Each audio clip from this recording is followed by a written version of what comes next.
In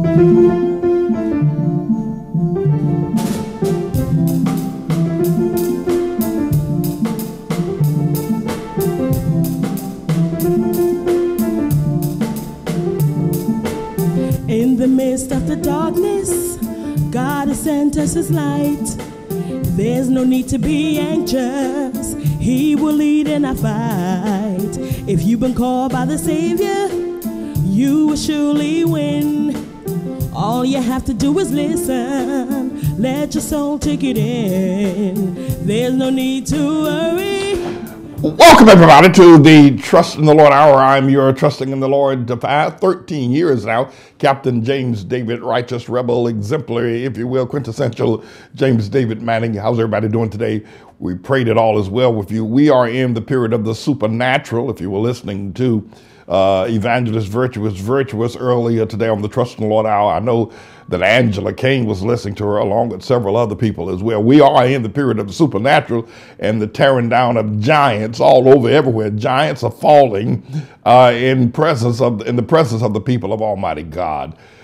Today's broadcast is scheduled as a very special broadcast today on the Trust in the Lord Hour, because we have got a response from the family members of Brother James Honaker, one of the first brothers to get on board with me in believing Almighty God would allow him to see the return of Jesus in Matthew's Gospel, chapter 16, verse 28. Brother Honaker is a resident of Louisiana and has been a goodly and faithful and very powerful member of our congregation. His mother prophesied to him that he would see the return of the Lord Jesus Christ, and he hails from the loins of a Methodist preacher, Brother James Honaker does.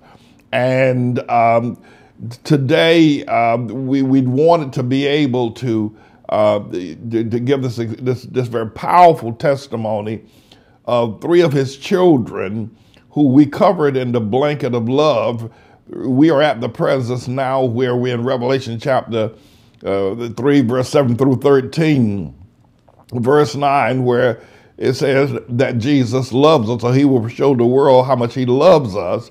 And yesterday, being led by the Holy Ghost, after I'd come out of the prayer room at 4 o'clock in the morning and read Brother Honaker's letter to me, email or text message or whatever it was to me, and then responded to it yesterday on the broadcast, his three children chimed in and gave, I tell you, an absolutely beautiful presentation of a great man of God for his children to say the things that they've said. The issue here, however, today is that I want to save this for a very special time. Either I'll do it tonight at the prayer meeting or I'll do it at another opportunity when we have, so we can go into the detail, because I believe we're on the precipice now of fathers calling their children back up under the blanket of love. This is a supernatural. I'm of the mindset now, after praying this morning, that we're going to see fathers calling their children back under the blanket of love, as did what happened with Brother James Honaker and his three children on yesterday after the extraordinary broadcast that we had. Now, remember, we're in the 37 new wine period. And in this period, we have gone through several teachings, and we have instructed you that when you read Revelation chapter 3, verse 7 through 13, 7 times, something supernatural, miraculous, powerful will happen. Or if you remember, if you write the word, and we've gone through the process of writing, and I'm going to do another teaching on writing and the understanding of the New Testament description of phylacteries. I'm going to do all of that again and again and again. And then we're to go to Malachi chapter 3, verse 7 through 13, and Proverbs chapter 3, verse 7 through 13. But Almighty God, his name is Jesus, has got me teaching, and I'm so glad. Two powerful things that have happened that anybody will consider as miracles in this modern day is that I didn't leave the teaching of Revelation chapter 3, verse 7 through 13 as of yet. And as a result of it, there was a donation of some very, very pricey silk rugs given to the church by an anonymous donor. And I was able to take off my shoes and walk barefoot this past Sabbath on the pulpit of power. And as the verse says in Revelation chapter 3, verse 9, that he will make those who are the synagogue of Satan come and sit and worship at our feet. And that was an extraordinary event. Had I left the teachings, then I would have missed that part, would have missed the gift, and would have missed the opportunity to stand barefoot before the congregation. Praise Almighty God. But before we can get on Allah, Brother Hanukkah, and everybody listening today, everybody, everywhere, Sister Christian over there in London, Sister Millie over there in London, Sister Millie, everybody listening today, we have now got, as I began to talk about the blanket of love, and I just prophesied yesterday that Brother Hanukkah's children under the blanket of love, and they chimed in. However, I am going to cut today's broadcast short so that we can pick up on something very important that's happening in our government, the evil that's happening with the servant of Satan, in tribulation that's happening with the tribulation. There's a major tribulation moment getting ready to happen right now in our government at the House of Representatives in Washington, D.C. So I'm going to ask you to hold on. I will announce when I will go through in detail this extraordinary response of the blanket of love to Brother James Hanukkah's family. I can't do it all today, but the Lord will give us the opportunity. This is a mighty, mighty, mighty move of God, a supernatural move of God that have come out of Revelation chapter 3, verse 9, in the blanket of love. I know you heard me, you heard me, you heard me. And to Brother Hanukkah's children, God bless y'all for being covered in the blanket of love. But I'm not going to be able to do, I'm going to spend at least 1 hour on Brother Hanukkah and his family, or that at least that segment of teaching of Revelation chapter 3, verse 9, when I do get back to it. But right now, I'm going to ask you to allow me to go to an important event with respect to the tribulation here. And as Jesus has prophesied in Matthew's Gospel, chapter 24, I'm going to ask the engineer to take me right to the House of Representatives on Capitol Hill at the testimony that's now being ready to be given by Ambassador Sondland before Chairman Adam Schiff. Thank y'all so very much for allowing me to make this change today.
All right, guys, everybody back, please. Maybe out of well, please. Let's go, gentlemen. Front and back. Let's go, gentlemen.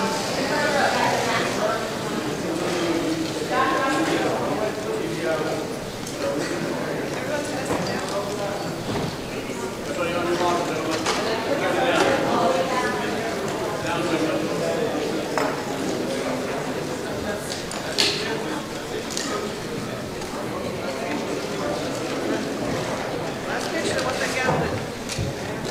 All right, it appears that people are settling in. All right, I think the gavel is just getting ready to fall with Chairman Schiff and his opening statement. Mr. Engineer, I think the gavel is falling, and Chairman Schiff is offering his opening statement. If you Meeting will come to order. Bring us to sound. All right, very Good morning, well. everyone. Good morning. This is the fifth in a series of public hearings the committee will be holding as part of the House of Representatives impeachment inquiry.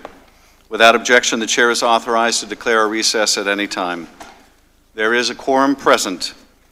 We will proceed today in the same fashion as our other hearings. I'll make an opening statement, and then Ranking Member Nunes will have the opportunity to make a statement. Then we will turn to our witness for an opening statement, and then to questions. For audience members, we welcome you and respect your interest in being here. In turn, we ask for your respect as we proceed with today's hearing. It is the intention of the committee to proceed without disruptions. As chairman, I'll make all necessary and appropriate steps to maintain order and to ensure the committee is run in accordance with House rules and House Resolution 660. With that, I now recognize myself to give an opening statement in the impeachment inquiry into Donald J. Trump, the 45th President of the United States. This morning, we will hear from Gordon Sondland, the American ambassador to the European Union. We are here today as part of the House of Representatives impeachment inquiry because President Donald Trump sought to condition military aid to Ukraine and an Oval Office meeting with the new Ukrainian President, Volodymyr Zelensky, in exchange for politically motivated investigations that Trump believed would help his re-election campaign. The first investigation was of a discredited conspiracy theory that Ukraine, not Russia, was responsible for interfering in the 2016 election. The second investigation that Trump demanded was into a political rival that he apparently feared most, Joe Biden. Trump sought to weaken Biden and to refute the fact that his own election campaign in 2016 had been helped by a Russian hacking and dumping operation and Russian social media campaign directed by Vladimir Putin to help Trump. Trump's scheme undermined military and diplomatic support for a key ally and undercut U.S. anti-corruption efforts in Ukraine. Trump put his personal and political interests above those of the United States. As Ambassador Sondland would later tell career Foreign Service officer David Holmes immediately after speaking to the President, Trump did not give an expletive about Ukraine. He cares about big stuff that benefits him, like the Biden investigations that Rudy Giuliani was pushing. Ambassador Sondland was a skilled deal maker, but in trying to satisfy a directive from the President, found himself increasingly embroiled in an effort to press the new Ukrainian president that deviated sharply from the norm in both terms of policy and process. In February, Ambassador Sondland traveled to Ukraine on his first official trip to that country. While in Kyiv, he met with then U.S. Ambassador to Ukraine, Marie Ivanovich, and found her to be an excellent diplomat with a deep command of Ukrainian internal dynamics.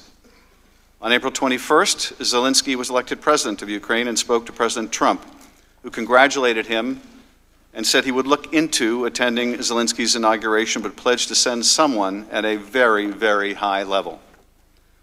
Between the time of that call and the inaugural on May 20, Trump's attitude towards Ukraine hardened. On May 13th, the President ordered Vice President Mike Pence not to attend Zelensky's inauguration, opting instead to dispatch the self-dubbed Three Amigos, Energy Secretary Rick Perry, Ambassador Sondland, and Ambassador Kurt Volker, the Special Representative for Ukraine negotiations. After returning from the inauguration, members of the U.S. delegation briefed President Trump on their encouraging first interactions with the new Ukrainian administration. They urged the President to meet with Zelensky, but the President's reaction was decidedly hostile. The President's order was clear, however: talk with Rudy. During this meeting, Ambassador Sondland first became aware of what Giuliani and the President were really interested in. This whole thing was sort of a continuum, he testified at his deposition, starting at the May 23rd meeting, ending up at the end of the line when the transcript of the call came out. It was a continuum, he would explain, that became more insidious over time. The Three Amigos were disappointed with Trump's directive to engage Giuliani, but vowed to press ahead.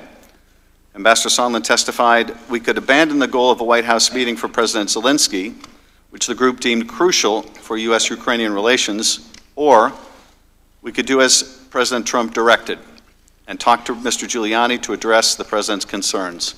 We chose the latter path." In the coming weeks, Ambassador Sondland got more clearly involved in Ukraine policymaking, starting with the June 4 U.S. mission to the EU Independence Day event in Brussels 1 month early. Secretary Perry, Ulbricht, Breckbull, and the State Department counselor, and Sondland met with President Zelensky, whom Sondland had invited personally on the margins of the event. On June 10, 2019, Secretary Perry organized a conference call with Sondland, then National Security Advisor John Bolton, Volker, and others. They reviewed Ukraine's strategy with Bolton and decided that Perry, Sondland, and Volker would assist Ambassador Bill Taylor, the new acting ambassador in Kyiv, on Ukraine, and discuss Trump's desire for Rudy Giuliani to be somehow involved. At the end of the call, according to Sondland, we all felt very comfortable with the strategy moving forward.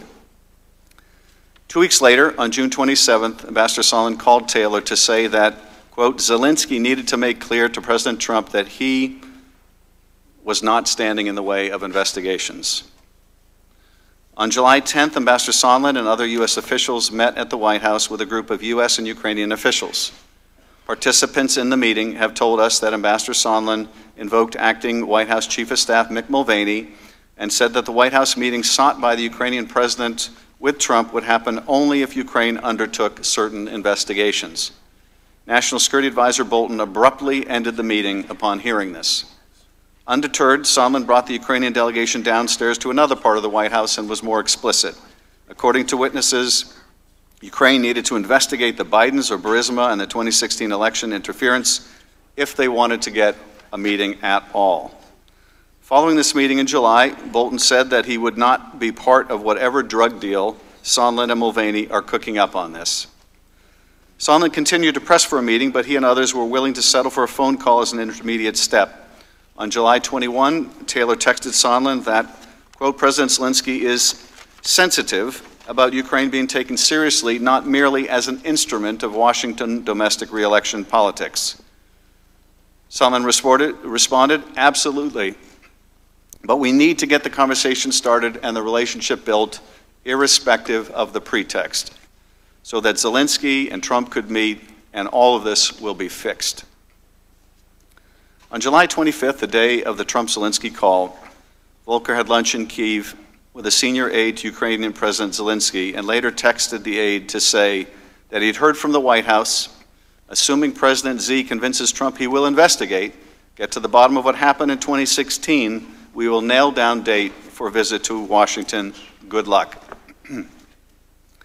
Ambassador Sondland spoke to President Trump a few minutes before the call was placed, but was not on the call. During that now infamous phone call with Zelensky, Trump responded to the Ukrainian expression of appreciation for U.S. defense support and request to buy more Javelin anti-tank missiles by saying, I would like you to do us a favor, though. Trump asked Zelensky to investigate the discredited 2016 conspiracy theory and, even more ominously, look into the Bidens. Neither had been part of the official preparatory material for the call, but they were in Donald Trump's personal interest and the interests of his re-election campaign. And the Ukrainian president knew about both in advance, in part because of Ambassador Volker and Ambassador Sondland's efforts to make him aware of what the president was demanding. Around this time, Ambassador Sondland became aware of the suspension of security assistance to Ukraine, which had been announced on a secure interagency video conference on July 18th, telling us that it was extremely odd that nobody involved in making and implementing policy towards Ukraine knew why the aid had been put on hold. During August, Sondland participated in conference calls and text messages with Volker and Giuliani and said that the gist of every call was what was going to go in the press statement. In an August 9 text message with Volker, Sondland stated, I think POTUS really wants the deliverable, which was, according to Sondland, a deliverable public statement that President Trump wanted to see or hear before a White House meeting could happen.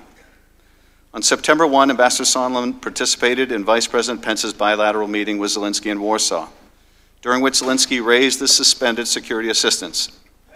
Following that meeting, Sondland approached the senior Ukrainian official to tell him that he believed what could help them move the aid was if the Ukrainian prosecutor general would go to the mic and announce that he was opening the Burisma investigation. Sondland told Taylor that he had made a mistake by telling the Ukrainians that an Oval Office meeting was dependent on a public announcement of investigations. In fact, everything was dependent on such an announcement, including security assistance. But even the announcement by the Prosecutor General would not satisfy the President. On September 7, Sondland spoke to the President and told Tim Morrison and Bill Taylor about the call shortly thereafter. The President said that although this was not a quid pro quo, if President Zelensky did not clear things up in public, we would be at a stalemate. Moreover, an announcement by the Prosecutor General would not be enough. President Zelensky must announce personally that he would open the investigations. Sondland told Taylor that President Trump is a businessman. When a businessman is about to sign a check to someone who owes him something, he said, the businessman asked that person to pay up before signing the check. The check referred to here was the U.S. military assistance to Ukraine, and Ukraine had to pay up with investigations. Throughout early September, Volker and Sondland sought to close the deal on an agreement that Zelensky would announce investigations. After Taylor texted Sondland on September 9, 2019, that I think it's crazy to withhold security assistance for help with a political campaign. 16 days later, the transcript of the July 25th call was made public, and the American people learned the truth of how our president tried to take advantage of a vulnerable ally.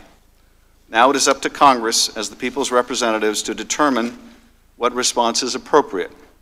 If the president abused his power and invited foreign interference in our elections, if he sought to condition, coerce, extort, or bribe an ally into conducting investigations to aid his re-election campaign, and did so by withholding official acts, a White House meeting, or hundreds of millions of dollars of needed military aid, it will be up to us to decide whether those acts are compatible with the office of the presidency.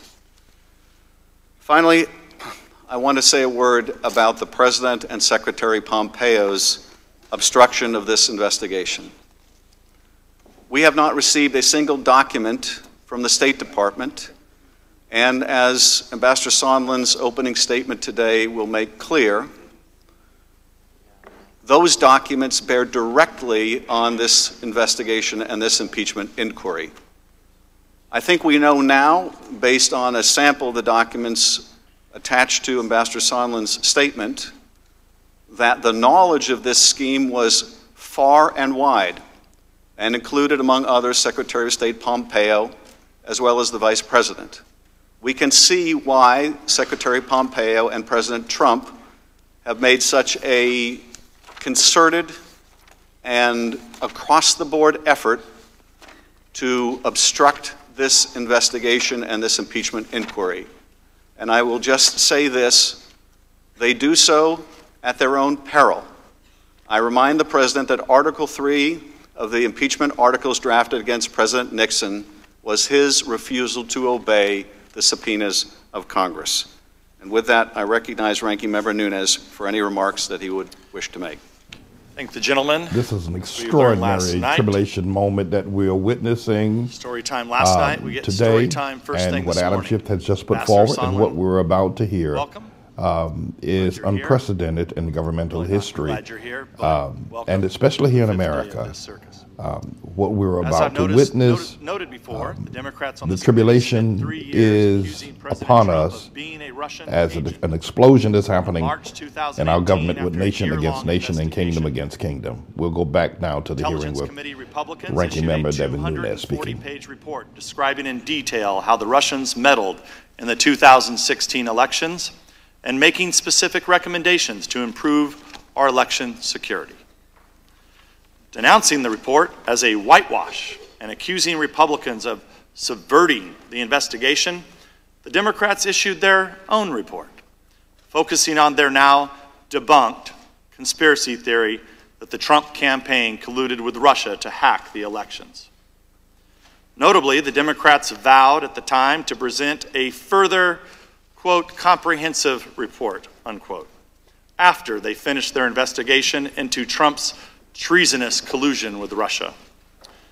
For some completely inexplicable reason, after the implosion of their Russia hoax, the Democrats failed to issue that comprehensive report. We're still waiting. This episode shows how the Democrats have exploited the Intelligence Committee for political purposes for 3 years, culminating in these impeachment hearings and their mania to attack the president. No conspiracy theory, is too outlandish for the Democrats. Time and time again, they floated the possibility of some far-fetched malfeasance by Trump, declared the dire need to investigate it, and then suddenly dropped the issue and moved on to their next asinine theory. A sampling of their accusations and insinuations includes these. Trump is a longtime Russian agent, as described in the Steele dossier. The Russians gave Trump advance access to emails stolen by the DNC and the Hillary Clinton campaign. The Trump campaign based some of its activities on these stolen documents. Trump received nefarious materials from the Russians through a Trump campaign aide. Trump laundered Russian money through real estate deals. Trump was blackmailed by Russia through his financial exposure with Deutsche Bank. Trump had a diabolical plan to build a Trump Tower in Moscow. Trump changed the Republican National Committee platform to hurt Ukraine and benefit Russia. The Russians laundered money through the NRA for the Trump campaign. Trump's son-in-law lied about his Russian contacts while obtaining his security clearance. It's a long list of charges, all false, and I could go on and on and on, but I'll spare you for these moments. Clearly, these ludicrous accusations don't reflect committee members who are honestly searching for the truth. They are the actions of partisan extremists who hijacked the Intelligence Committee, transformed it into the Impeachment Committee, abandoned its core oversight functions, and turned it into a beachhead for ousting an elected president from office. You have to keep that history in mind as you consider the Democrats' latest catalog of supposed Trump outrages. Granted, a friendly call with the Ukrainian president wouldn't seem to rise to the same level as being a Russian agent, but the Democrats were running out of time. If they waited any longer, their impeachment circus would intervene with their own candidates' 2020 campaigns. So you have to give them points for creativity in selling this absurdity as an impeachable offense. All this explains why the Democrats have gathered zero Republican support in the House of Representatives for their impeachment crusade. In fact, the vote we held was a bipartisan vote against this impeachment inquiry. Speaker Pelosi, Chairman Schiff, and Chairman Nadler, the key figures behind this impeachment crusade, all proclaimed that impeachment is so damaging to the country that it can only proceed with bipartisan support. Are those declarations suddenly no longer true? Did impeachment become less divisive? Of course not. They know exactly what kind of damage they're inflicting on this nation, but they've passed the point of no return. After 3 years of preparation work, much of it spearheaded by the Democrats on this committee, using all the tools of Congress to accuse, investigate, indict, and smear the president, they stoked a frenzy amongst their most fanatical supporters that they can no longer control. Ambassador Sondland, you are here today to be smeared.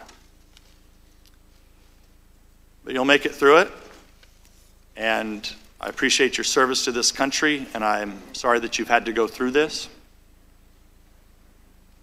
In closing, the Democrats have zeroed in on an anonymous whistleblower complaint that was cooked up in cooperation with the Democrats on this very committee. They lied to the American people about that cooperation and refused to let us question the whistleblower to discover the truth. Meanwhile, the Democrats lash out against anyone who questions or casts doubt on this spectacle. When Ukrainian President Zelensky denies anything improper happened on the phone call, the Democrats say that he's a liar. When journalists report on Ukraine election meddling and Hunter Biden's position on the board of corrupt Ukrainian companies, the Democrats label them conspiracy theorists. When the Democrats can't get any traction for their allegations of quid pro quo, they move the goalposts and accuse the president of extortion then bribery, and at last resort, obstruction of justice. The American people sent us to Washington to solve problems, not to wage scorched earth political warfare against the other party. This impeachment is not helping the American people, it's not a legitimate use of taxpayer dollars, and it's definitely not improving our national security. Finally, the Democrats' fake outrage that President Trump used his own channel to communicate with Ukraine. I'll remind my friends on the other side of the aisle that our first president, George Washington, directed his own diplomatic channels to secure a treaty with Great Britain. If my Democratic colleagues were around in 1794, they'd probably want to impeach him too. Mr. Chairman, this morning we have transmitted to you a letter exercising our rights under HRS 660 to subpoena documents and witnesses. We take this step because you have failed to ensure fairness and objectivity in this inquiry. As such, we need to subpoena Hunter Biden and the whistleblower for closed-door depositions, as well as relevant documents from the DNC, Hunter Biden's firm, Rosemont Zeneca, and the whistleblower. In the interest of some basic level of fairness, we expect you to concur with these subpoenas. And I'll submit that letter for the record and yield back the balance of my time. I thank the gentleman. We are joined this afternoon by Ambassador Gordon Sondland. I'm sorry, this morning. It was a long day yesterday. Gordon Sondland is the U.S. representative to the European Union with the rank of ambassador. Before joining the State Department, Ambassador Sondland was the founder and CEO of Providence Hotels, a national owner and operator of full-service hotels. Also prior to his government service, Ambassador Sondland was engaged in charitable enterprises. Two final points before our witness is sworn. First, witness depositions as part of this inquiry were unclassified in nature, and all open hearings will also be held at the unclassified level. Any information that may touch on classified information will be addressed separately. Second, Congress will not tolerate any reprisal, threat of reprisal, or attempt to retaliate against any U.S. government official for testifying before Congress, including you or any of your colleagues. If you would please rise and raise your right hand, I will begin by swearing you in. Do you swear or affirm that the testimony you are about to give is the truth, the whole truth, and nothing but the truth, so help you God? Let the record show the witness has answered in the affirmative. Thank you, and please be seated. The microphone is sensitive, so please speak directly into it. Without objection, your written statement will be made part of the record, and with that, Ambassador Sondland, you are now recognized for your opening statement. Thank you, Mr. Chairman, and thank you, Ranking Member Nunes. I appreciate the opportunity to speak again to the members of this committee. First, let me offer my thanks to the men and women of the U.S. Department of State who have committed their professional lives to support the foreign policy work of the United States. In particular, I want to thank my staff at the U.S. Mission to the European Union. Your integrity, dedication, and hard work, often performed without public acclaim or recognition, serve as a shining example of true public service, and I am personally grateful to work beside you each and every day. It is my honor to serve as the U.S. Ambassador to the European Union. The U.S. mission to the EU is the direct link between the United States and the European Union and its members, America's longest-standing allies and one of the largest economic blocs in the world. Every day, I work to support a strong, united, and peaceful Europe. Strengthening our ties with Europe serves both American and European goals as we together promote political stability and economic prosperity around the world. I expect that few Americans have heard my name before these events, so Before I begin my substantive testimony, please let me share some of my personal background. My parents fled Europe during the Holocaust. Escaping the atrocities of that time, my parents left Germany for Uruguay and then in 1953 emigrated to Seattle, Washington, where I was born and raised. Like so many immigrants, my family was eager for freedom and hungry for opportunity. They raised my sister and me to be humble, hardworking, and patriotic, and I am forever grateful for the sacrifices they made on our behalf. Public service has always been important to me. As a lifelong Republican, I have contributed to initiatives of both Republican and Democratic administrations.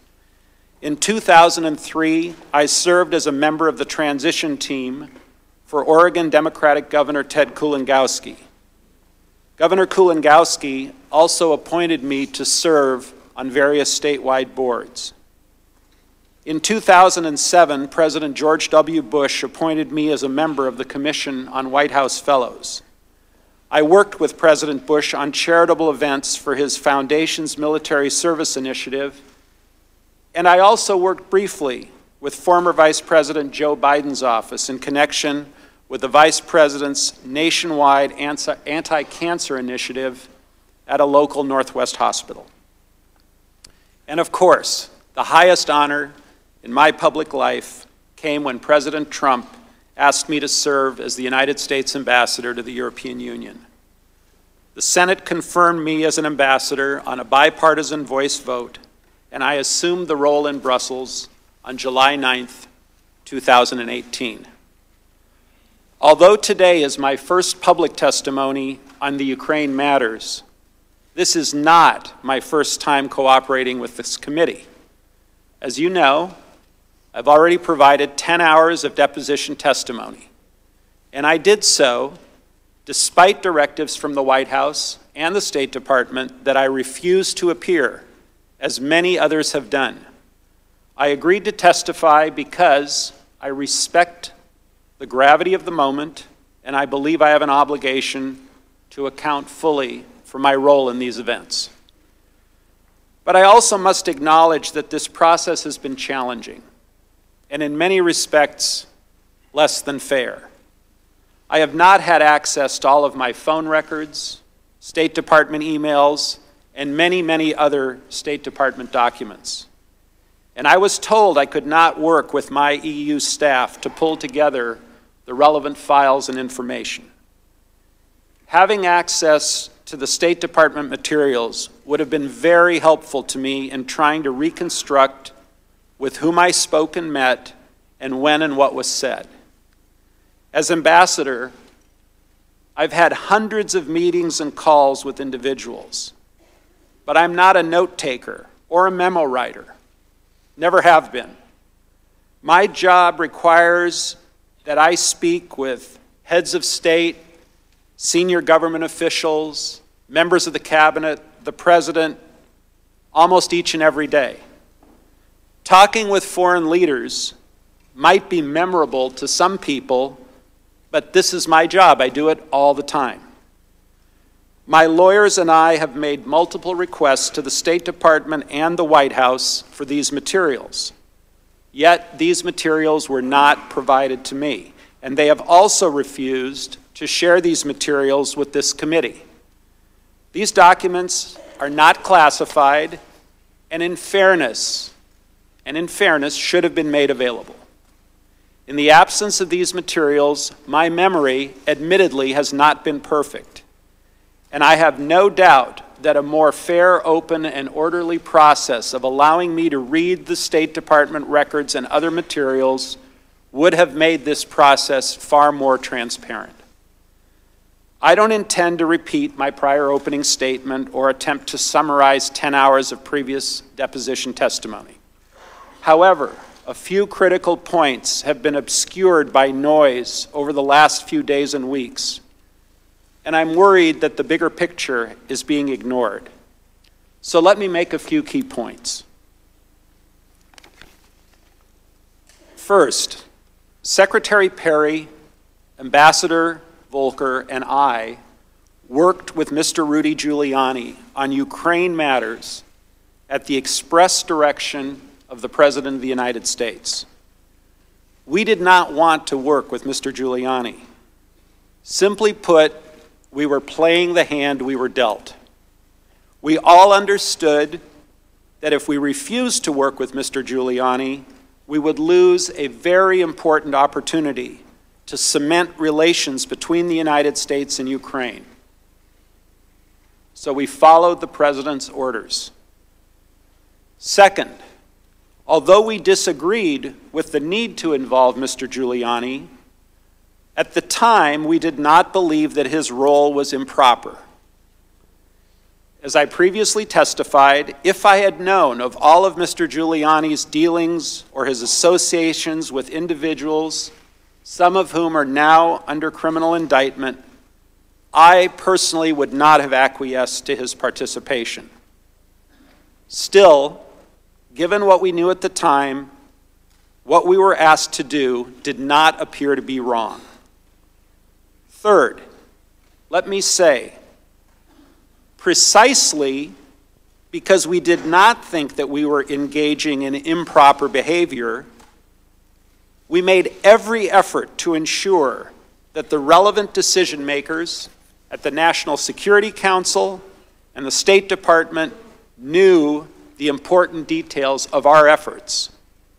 The suggestion that we were engaged in some irregular or rogue diplomacy is absolutely false. I have now identified certain State Department emails and messages that provide contemporaneous support for my view. These emails show that the leadership of the State Department, the National Security Council, and the White House were all informed about the Ukraine efforts from May 23, 2019 until the security aid was released on September 11, 2019. I will quote from some of those messages with you shortly. Fourth, as I testified previously, Mr. Giuliani's requests were a quid pro quo for arranging a White House visit for President Zelensky. Mr. Giuliani demanded that Ukraine make a public statement announcing the investigations of the 2016 election DNC server and Burisma. Mr. Giuliani was expressing the desires of the President of the United States, and we knew these investigations were important to the President. Fifth, in July and August of 2019, we learned that the White House had also suspended security aid to Ukraine. I was adamantly opposed to any suspension of aid. I was adamantly opposed to any suspension of aid, as the Ukrainians needed those funds to fight against Russian aggression. I tried diligently to ask why the aid was suspended, but I never received a clear answer. Still haven't to this day. In the absence of any credible explanation for the suspension of aid, I later came to believe that the resumption of security aid would not occur until there was a public statement from Ukraine committing to the investigations of the 2016 elections and Burisma, as Mr. Giuliani had demanded. I shared concerns of the potential quid pro quo regarding the security aid with Senator Ron Johnson, and I also shared my concerns with the Ukrainians. Finally, at all times, I was acting in good faith. I was acting in good faith. As a presidential appointee, I followed the directions of the President. We worked with Mr. Giuliani because the President directed us to do so. We had no desire to set any conditions. We had no desire to set any conditions on the Ukrainians. Indeed, my own personal view, which I shared repeatedly with others, was that the White House and security assistance should have proceeded without preconditions of any kind. We were working to overcome the problems given the facts as they existed. Our only interest, and my only interest, was to advance long-standing U.S. policy and to support Ukraine's fragile democracy. Now let me provide additional details specifically about Ukraine and my involvement. First, my very first days as ambassador to the EU, which was starting back in July of 2018, Ukraine has featured prominently in my broader portfolio. Ukraine's political and economic development are critical to the long-standing and long-lasting stability of Europe. Moreover, the conflict in eastern Ukraine and Crimea remains one of the most significant security crises for Europe and the United States. Our efforts to counterbalance an aggressive Russia depend in substantial part on a strong Ukraine. On April 21st, 2019, Vladimir Zelensky was elected president of Ukraine in an historic election.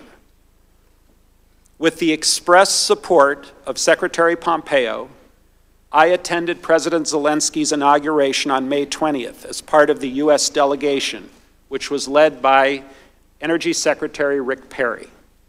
The U.S. delegation also included Senator Johnson, Ukraine Special Envoy Volker, and Lieutenant Colonel Alex Vindman of the National Security Council. My attendance at President Zelensky's inauguration was not my first involvement with Ukraine. As I testified previously, just 4 days after assuming my post as ambassador in July of 2018, I received an official delegation from the government of then Ukraine President Petro Poroshenko. The meeting took place at the U.S. mission in Brussels and was prearranged by my career EU mission staff. And I've had several meetings since then in Brussels. Later, in February of 2019, I worked well with U.S. Ambassador Marie Yovanovitch in making my first official visit to Ukraine for a U.S. Navy visit to the strategic Black Sea port of Odessa. And the reason I raise these prior Ukraine activities, the meetings in Brussels, my visit to Odessa, is to emphasize that Ukraine has been a part of my portfolio from my very first days as the U.S. ambassador. Any claim that I somehow muscled my way into the Ukraine relationship is simply false. During the Zelensky inauguration on May 20th, the U.S. delegation developed a very positive view of the Ukraine government.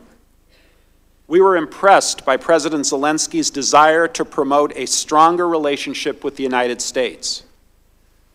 We admired his commitment to reform, and we were excited about the possibility of Ukraine making the changes necessary to support a greater Western economic investment.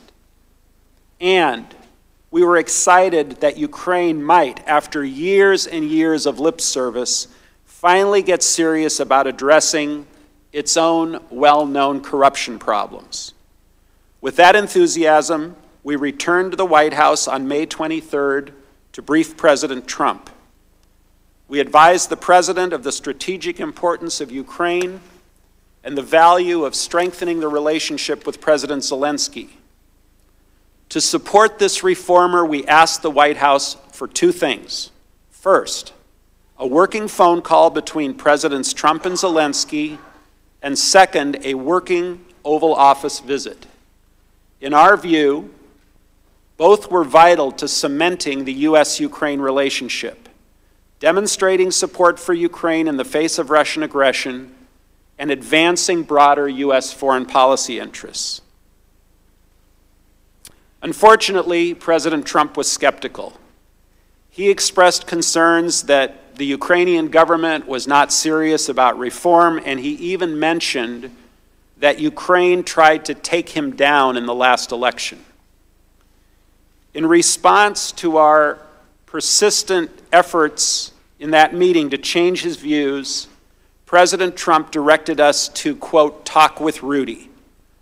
We understood that talk with Rudy meant talk with Mr. Rudy Giuliani, the president's personal lawyer. Let me say again, we weren't happy with the president's directive to talk with Rudy. We did not want to involve Mr. Giuliani. I believed then, as I do now, that the men and women of the State Department, not the president's personal lawyer, should take responsibility for Ukraine matters. Nonetheless, based on the president's direction, we were faced with a choice. We could abandon the efforts to schedule the White House phone call and a White House visit between Presidents Trump and Zelensky, which was unquestionably in our foreign policy interest, or we could do as President Trump had directed and talk with Rudy. We chose the latter course, not because we liked it, but because it was the only constructive path open to us.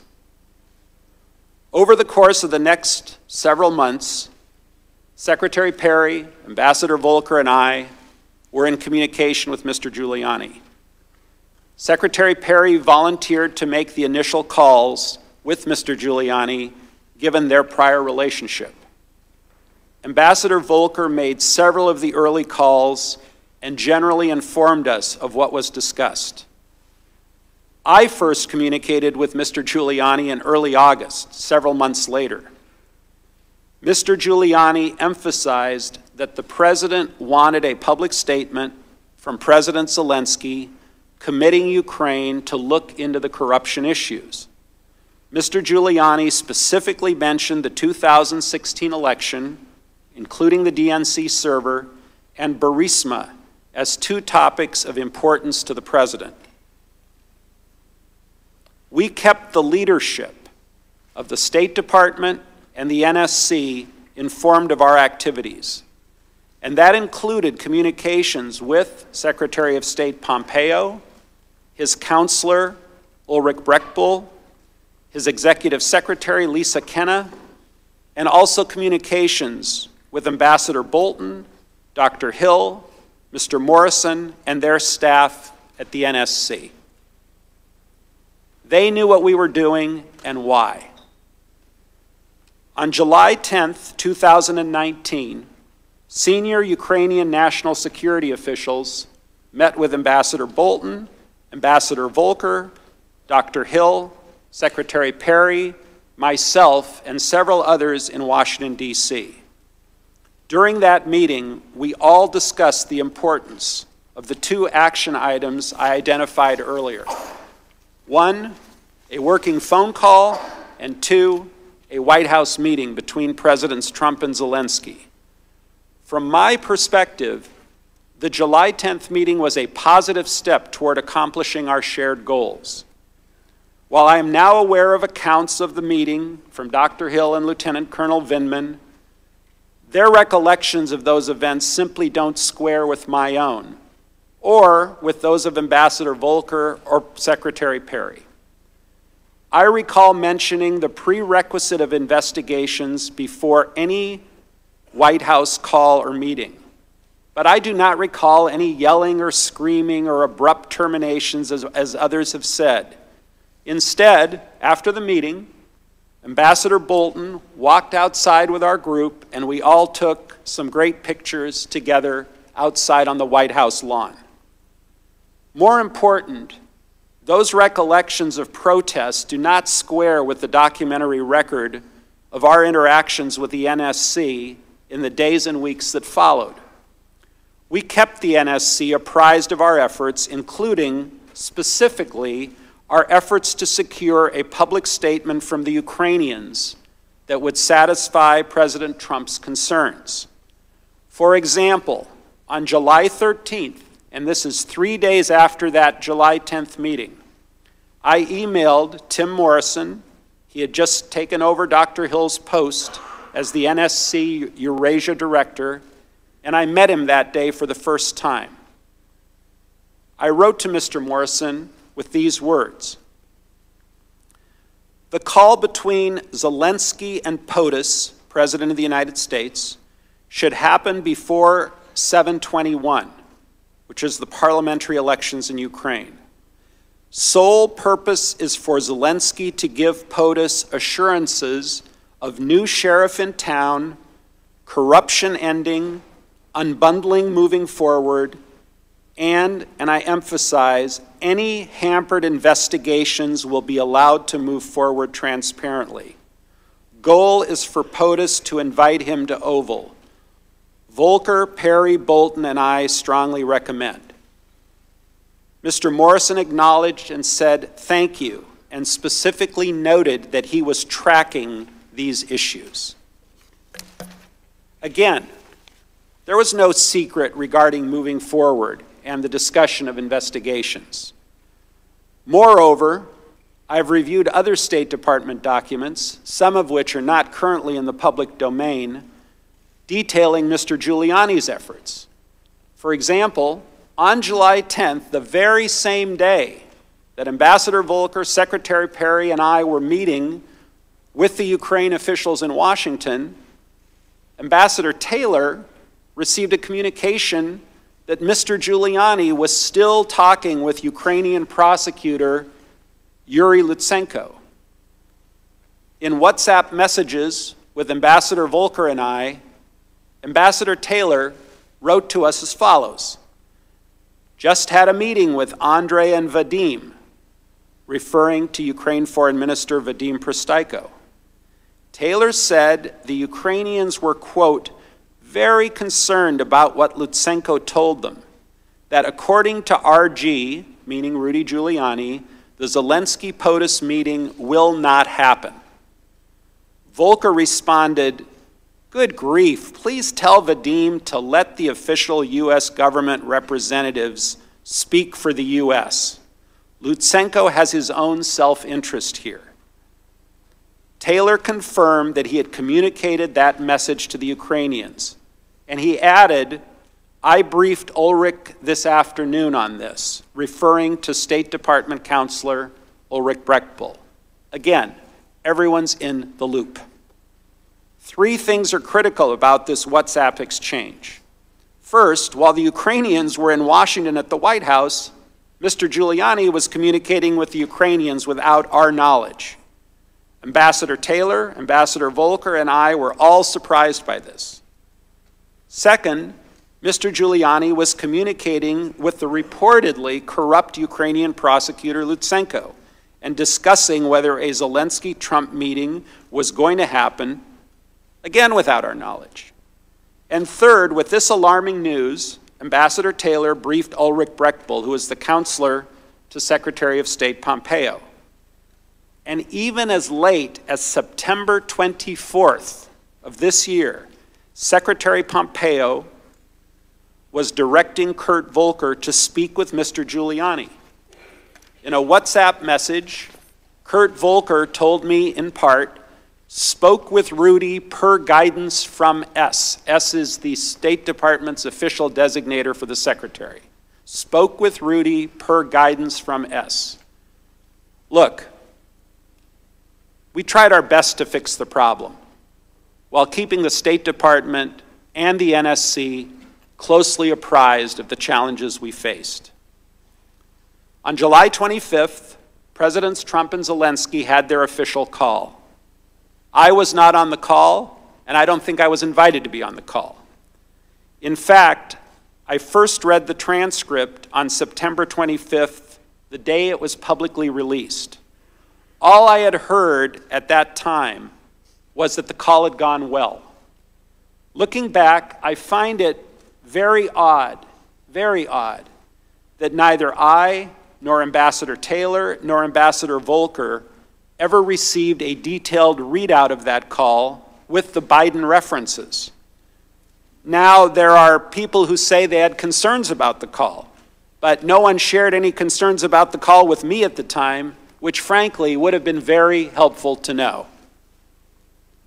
On July 26th, Ambassador Taylor, Ambassador Volker, and I were all in Kiev to meet with President Zelensky. The timing of that trip immediately after the call between Presidents Trump and Zelensky was entirely coincidental. The Kiev meetings had been scheduled well before the date that the White House finally fixed the call. During our Kiev meeting, I do not recall President Zelensky discussing the substance of his July 25th call with President Trump, nor did he discuss any request to investigate Vice President Biden, which we all later learned was discussed on the July 25th call.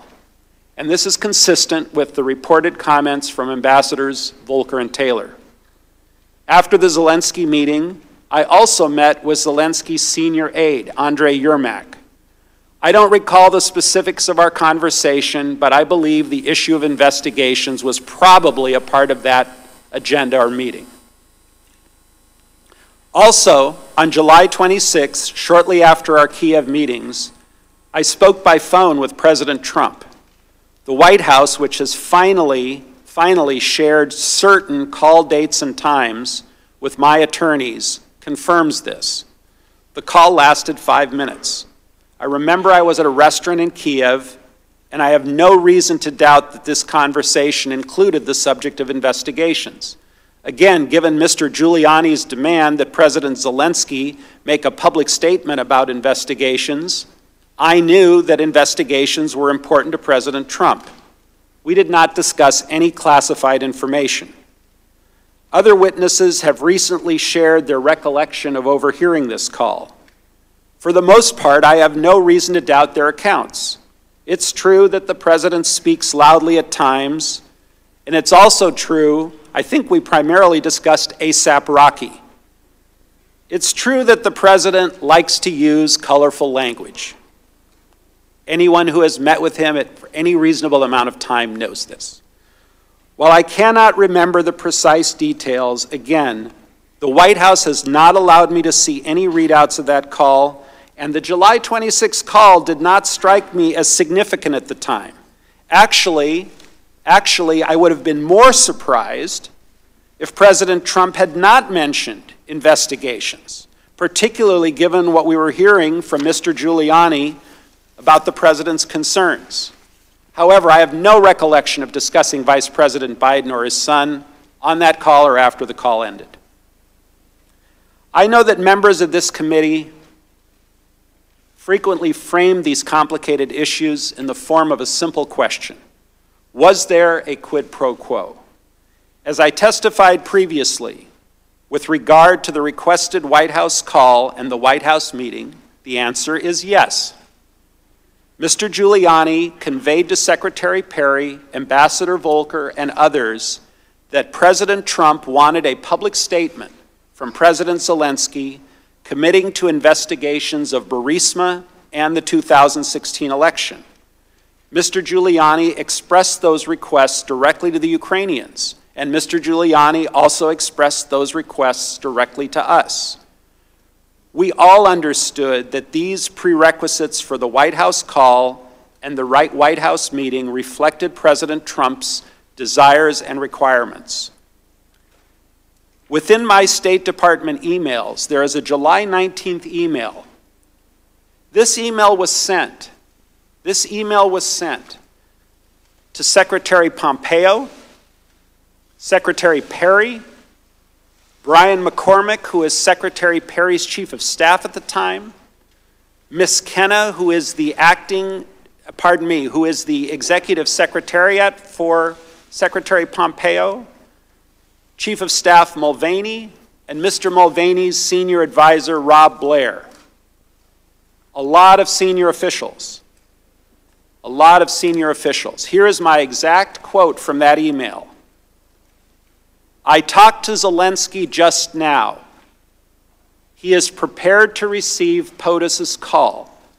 We'll assure him that he intends to run a fully transparent investigation and will turn over every stone.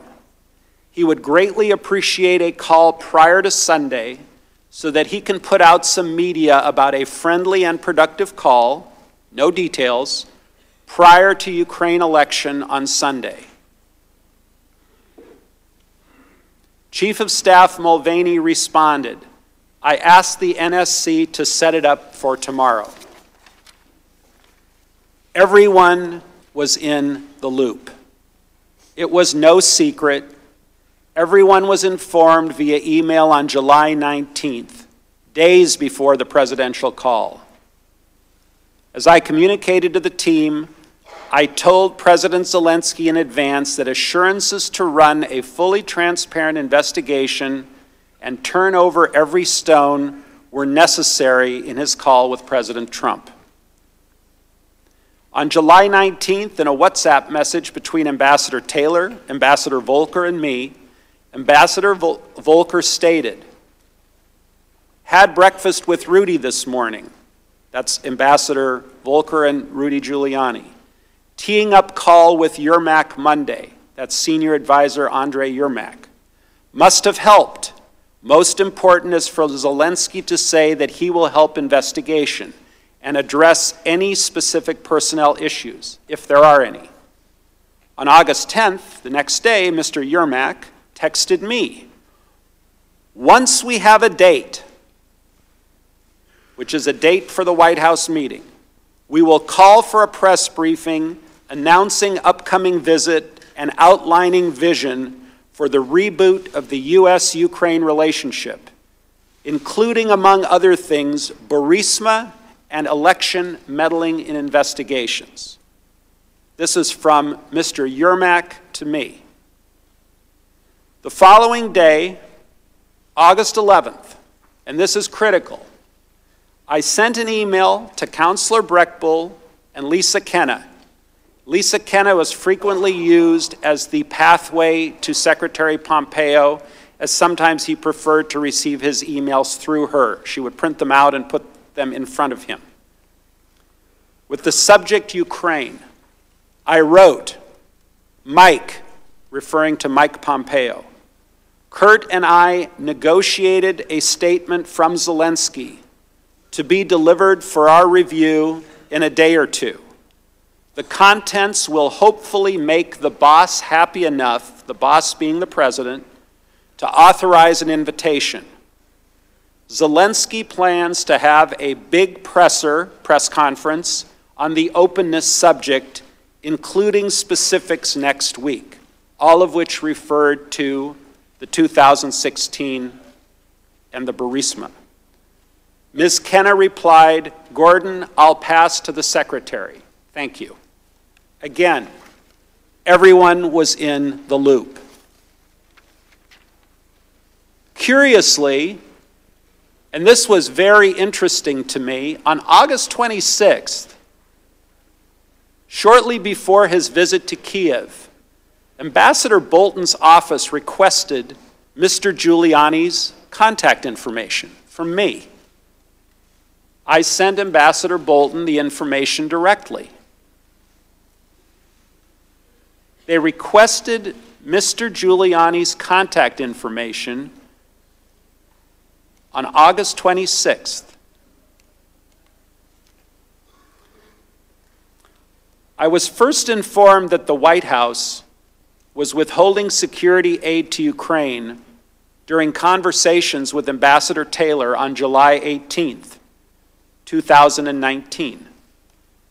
However, as I testified before, I was never able to obtain a clear answer regarding the specific reason for the hold, whether it was bureaucratic in nature, which often happens, or reflected some other concern in the interagency process.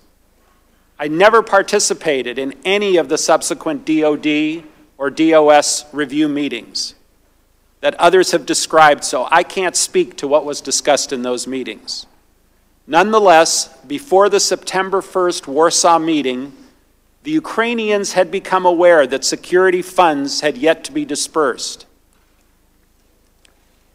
In the absence of any credible explanation for the hold, I came to the conclusion that the aid, like the White House visit, was jeopardized. In preparation for the September 1 Warsaw meeting, I asked Secretary Pompeo whether a face-to-face conversation between Trump and Zelensky would help to break the logjam. And this was when President Trump was still intending to travel to Warsaw. Specifically, on August 22nd, I emailed Secretary Pompeo directly, copying Secretary Kenna. I wrote, and this is my email to Secretary Pompeo, should we block time in Warsaw for a short pull-aside for POTUS to meet Zelensky? I would ask Zelensky to look him in the eye and tell him that once Ukraine's new justice folks are in place in mid-September, that Zelensky should be able to move forward publicly and with confidence on those issues of importance to POTUS in the U.S. Hopefully that will help break the logjam. The Secretary replied, yes. I followed up the next day asking to get 10 to 15 minutes on the Warsaw schedule for this. I said we'd like to know when it's locked so that I can tell Zelensky and brief him. Executive Secretary Kenna replied, I will try for sure. Moreover, given my concerns about the security aid, I have no reason to dispute that portion of Senator Johnson's recent letter in which he recalls conversations he and I had on August 30th. By the end of August, my belief was that if Ukraine did something to demonstrate a serious intention to fight corruption, and specifically addressing Burisma and the 2016, then the hold on military aid would be lifted. There was a September 1st meeting with President Zelensky in Warsaw. Unfortunately, President Trump's attendance at the Warsaw meeting was canceled due to Hurricane Dorian. Vice President Pence attended instead. I mentioned to Vice President Pence before the meetings with the Ukrainians that I had concerns that the delay in aid had become tied to the issue of investigations. I recall mentioning that before the Zelensky meeting. During the actual meeting, President Zelensky raised the issue of security assistance directly with Vice President Pence, and the Vice President said that he would speak to President Trump about it. Based on my previous communication with Secretary Pompeo, I felt comfortable sharing my concerns with Mr. Yermak. It was a very, very brief pull-aside conversation that happened within a few seconds. I told Mr. Yermak that I believed that the resumption of U.S. aid would likely not occur until Ukraine took some kind of action on the public statement that we had been discussing for many weeks. As my other State Department colleagues have testified, this security aid was critical to Ukraine's defense and should not have been delayed. I expressed this view to many during this period, but my goal at the time was to do what was necessary to get the aid released, to break the logjam. I believed that the public statement we had been discussing for weeks was essential to advancing that goal. You know, I really regret that the Ukrainians were placed in that predicament, but I do not regret doing what I could to try to break the logjam and to solve the problem. I mentioned at the outset that throughout these events we kept State Department leadership and others apprised of what we were doing. State Department was fully supportive of our engagement in Ukraine efforts and was aware that a commitment to investigations was among the issues we were pursuing. To provide just two examples, on June 5th, the day after the US-EU mission hosted our Independence Day, we did it a month early, Acting Assistant Secretary Phil Reeker sent an email to me, to Secretary Perry, and to others, forwarding some positive media coverage of President Zelensky's attendance at our event. Mr. Reeker wrote, and I quote, "This headline underscores the importance and timeliness of Zelensky's visit to Brussels and the critical, perhaps historic role of the dinner and engagement Gordon coordinated. Thank you for your participation and dedication to this effort." Months later, on September 3rd, I sent Secretary Pompeo an email to express my appreciation for his joining a series of meetings in Brussels following the Warsaw trip. I wrote, "Mike, thanks for schlepping to Europe. I think it was really important and the chemistry seems promising. Really appreciate it. Secretary Pompeo replied the next day on Wednesday, September 4th, quote, all good. You're doing great work. Keep banging away. State Department leadership expressed total support for our efforts to engage the new Ukrainian administration. Look, I've never doubted the strategic value of strengthening our alliance with Ukraine. And at all times, our efforts were in good faith and fully transparent to those tasked with overseeing them. Our efforts were reported and approved, and not once do I recall encountering an objection. It remains an honor to serve the people of the United States as their United States ambassador to the European Union. I look forward to answering the committee's questions. Thank you. We will now proceed to the first round of questions. As detailed in the memo provided to committee members, there will be 45 minutes of questions conducted by the chairman or majority counsel, followed by 45 minutes for the ranking member or minority counsel. Following that, unless I specify additional equal time for extended questioning, we will proceed under the 5-minute rule, and every member will have the chance to ask questions. I recognize myself or majority counsel for the first round of questions. Mr. Sondland, there's a lot of new material in your opening statement for us to get through, but I want to start with a few top-line questions before passing it over to Mr. Goldman. In your deposition, you testified that you found yourself on a continuum that became more insidious over time. Can you describe what you mean by this continuum of insidiousness? Well, Mr. Chairman, when we left the Oval Office, I believe on May 23rd, the request was very generic for an investigation of corruption in a very vanilla sense and dealing with some of the oligarch problems in Ukraine, which were long-standing problems.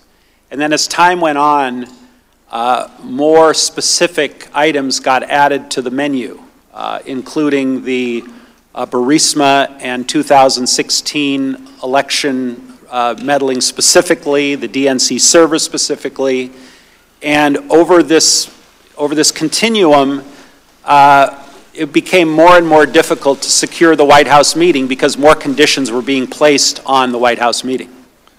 And then, of course, on July 25th, although you were not privy to the call, another condition was added, that being the investigation of the Bidens.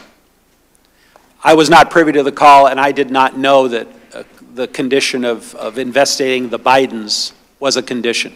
Correct. You saw that in the call record, correct? It was not in any record I received. But when you did Yes, I saw that in September, correct. So on this continuum, the beginning of the continuum begins on May 23rd when the President instructs you to talk to Rudy? Correct. And you understood that as a direction by the President that you needed to satisfy the concerns that Rudy Giuliani would express to you about what the President wanted in Ukraine? Not to me, to the entire group, Volker, Perry, and myself, correct. Now, in your opening statement, you confirm that there was a quid pro quo between the White House meeting and the investigations into Burisma and the 2016 election that Giuliani was publicly promoting. Is that right? Correct. And in fact, you say that other senior officials in the State Department and the Chiefs of Staff's office, including Mick Mulvaney, Secretary Pompeo, were aware of this quid pro quo, that in order to get the White House meeting, there were going to have to be these investigations the President wanted. Correct. And those, again, are investigations into 2016 and Burisma / the Bidens. 2016 Burisma, the Bidens did not come up. But you would ultimately learn that Burisma meant the Bidens when you saw the call record, correct? Of course, today I know exactly what it means. I didn't know at the time.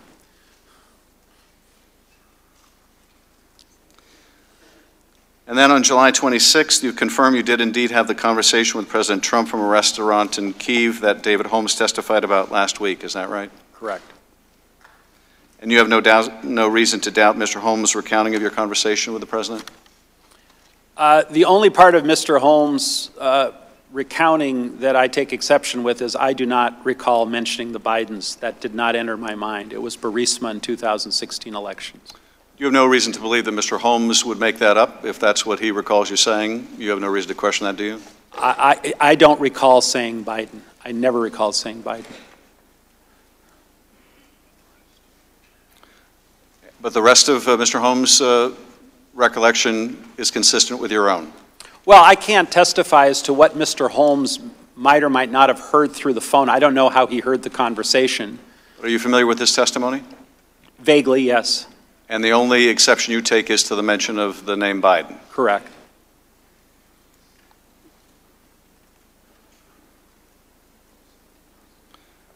And I think you said in your testimony this morning that not only is it correct that the President brought up with you investigations on the phone the day after the July 25th call, but you would have been surprised had he not brought that up. Is that right?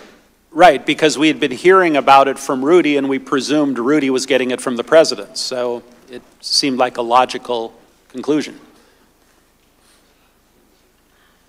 Mr. Holmes also testified that you told him President Trump doesn't care about Ukraine. He only cares about big stuff that relates to him personally.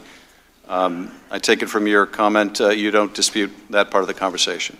Well, he made that clear in the May 23rd meeting that he was not particularly fond of Ukraine, and we had a lot of heavy lifting to do to get him to engage. So you don't dispute that part of Mr. Holmes' recollection? No.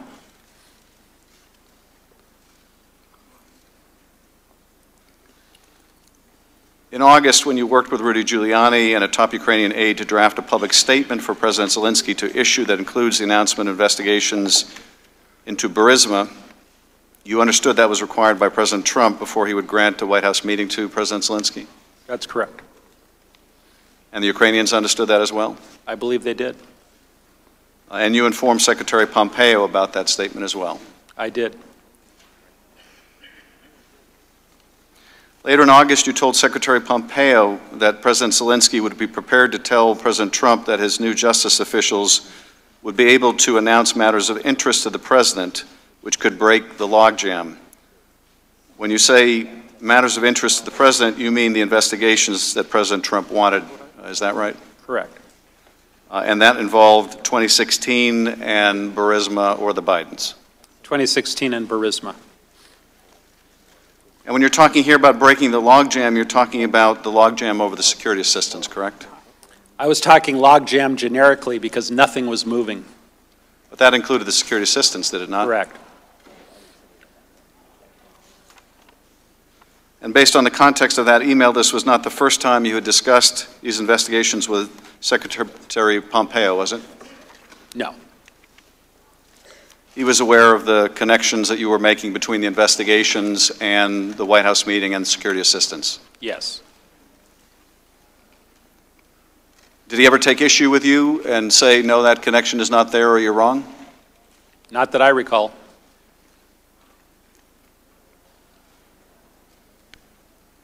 Now, you mentioned that you also had a conversation with Vice President Pence before his meeting with President Zelensky in Warsaw, and that you raised the concern you had as well that the security assistance was being withheld because of the President's desire to get a commitment from Zelensky to pursue these political investigations. What did you say to the Vice President? I was in a briefing with several people, and I just spoke up and I said, it appears that everything is stalled until this statement gets made, something that words to that effect, and that's what I believe to be the case based on the work that the three of us had been doing, Volker, Perry, and myself, and the Vice President nodded like, he heard what I said, and that was pretty much it, as I recall. And you understood that the Ukrainians were going to raise the security assistance with the Vice President at this meeting? I didn't know what they were going to raise, but they in fact did raise it, Mr. Chairman. Well, it was public by that point that there was a hold on the security assistance, correct? Yeah, but I didn't know what they were going to raise. I didn't get a pre-brief from the Ukrainians. Well, you knew, certainly they were concerned about the hold on the security assistance, right? They were concerned, obviously. And you wanted to help prepare the Vice President for the meeting by letting him know what you thought was responsible for the hold on the security assistance. That's fair. Do you recall anything else the Vice President said other than nodding his head when you made him aware of this fact? No, I don't have a readout of that meeting, so I can't remember anything else. And it was immediately after this meeting between the Vice President and Zelensky that you went to speak with Yermak, and you told him similarly that in order to release the military assistance, they were going to have to publicly announce these investigations. Yeah, much has been made of that meeting, and it really wasn't a meeting. What happened was everyone got up after the bilateral meeting between President Zelensky and Vice President Pence, and people do what they normally do. They get up, they mill around, they shake hands, and I don't know if I came over to Yermak or he came over to me, but he said, you know, what's going on here? And I said, I don't know. It might all be tied together now. I have no idea. I was presuming that it was, but it was a very short conversation. Well, in that short conversation, as you would later relay to Mr. Morrison and Ambassador Taylor, you informed Mr. Yermak that they would need to announce these investigations in order to get the aid, did you not? Well, Mr. Yermak was already working on those investigation, or on the statement about the investigations. And you confirmed for him that he needed to get it done if they were going to get the military aid? I likely did.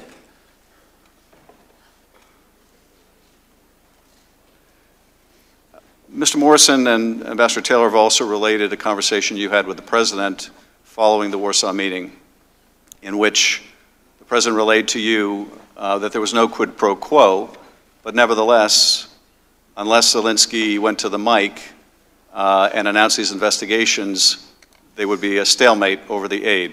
Is that correct? That's correct. And that was an accurate reflection of your discussion with the President? Well, that email was not artfully written. I'm the first to admit.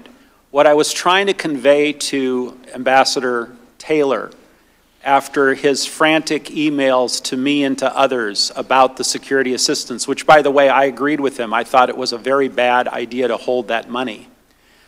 I finally called the President.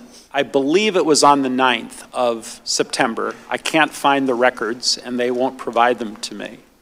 But I believe I just asked him an open-ended question, Mr. Chairman. What do you want from Ukraine? I keep hearing all these different ideas and theories and this and that. What do you want? And it was a very short, abrupt conversation. He was not in a good mood. And he just said, I want nothing. I want nothing. I want no quid pro quo. Tell Zelensky to do the right thing. Something to that effect. So I typed out a text to Ambassador Taylor, and my reason for telling him this was not to defend what the President was saying, not to opine on whether the President was being truthful or untruthful, but simply to relay, I've gone as far as I can go. This is the final word that I heard from the President of the United States. If you're still concerned, you, Ambassador Taylor, are still concerned, please get a hold of the Secretary. Maybe he can help. I'm not asking about your text message.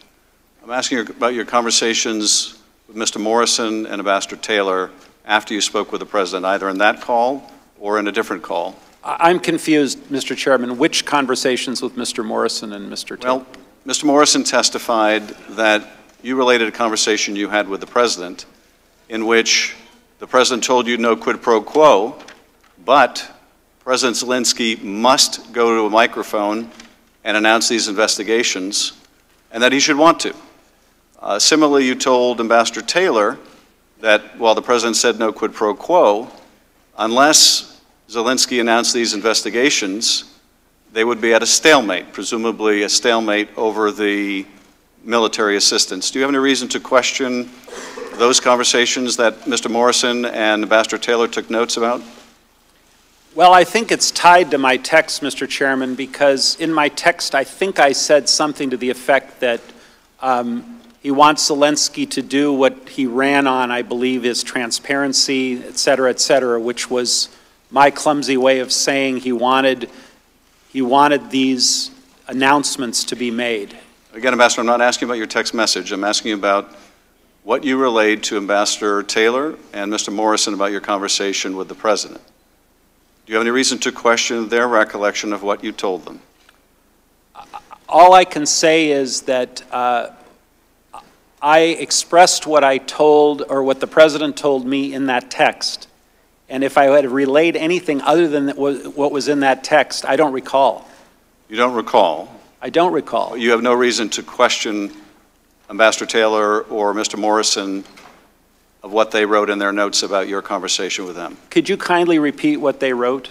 I'll have Mr. Goldman go through that with you. That'd be great. But let me get to the top line here, Ambassador Sondland. Okay. You've testified that the White House meeting that President Zelensky desperately wanted, and that was very important to President Zelensky, was it not? Absolutely. You've testified that that meeting was conditioned, was a quid pro quo for what the President wanted, these two investigations. Is that right? Correct. And that everybody knew it? Correct. Now, that White House meeting was going to be an official meeting between the two presidents, correct? Presumably. It would be an Oval Office meeting, hopefully? A working meeting, yes. A working meeting, so an official act, yeah. Correct? And in order to perform that official act, Donald Trump wanted these two investigations that would help his reelection campaign, correct? I can't characterize why he wanted them. All I can tell you is this is what we heard from Mr. Giuliani. But he had to get those two investigations if that official act was going to take place, correct? He had to announce the investigations. He didn't actually have to do them, as I understood it. Okay. President Zelensky had to announce the two investigations the president wanted, make a public announcement, correct? Correct. And those were of great value to the president. He was quite insistent upon them, and his attorney was insistent upon them?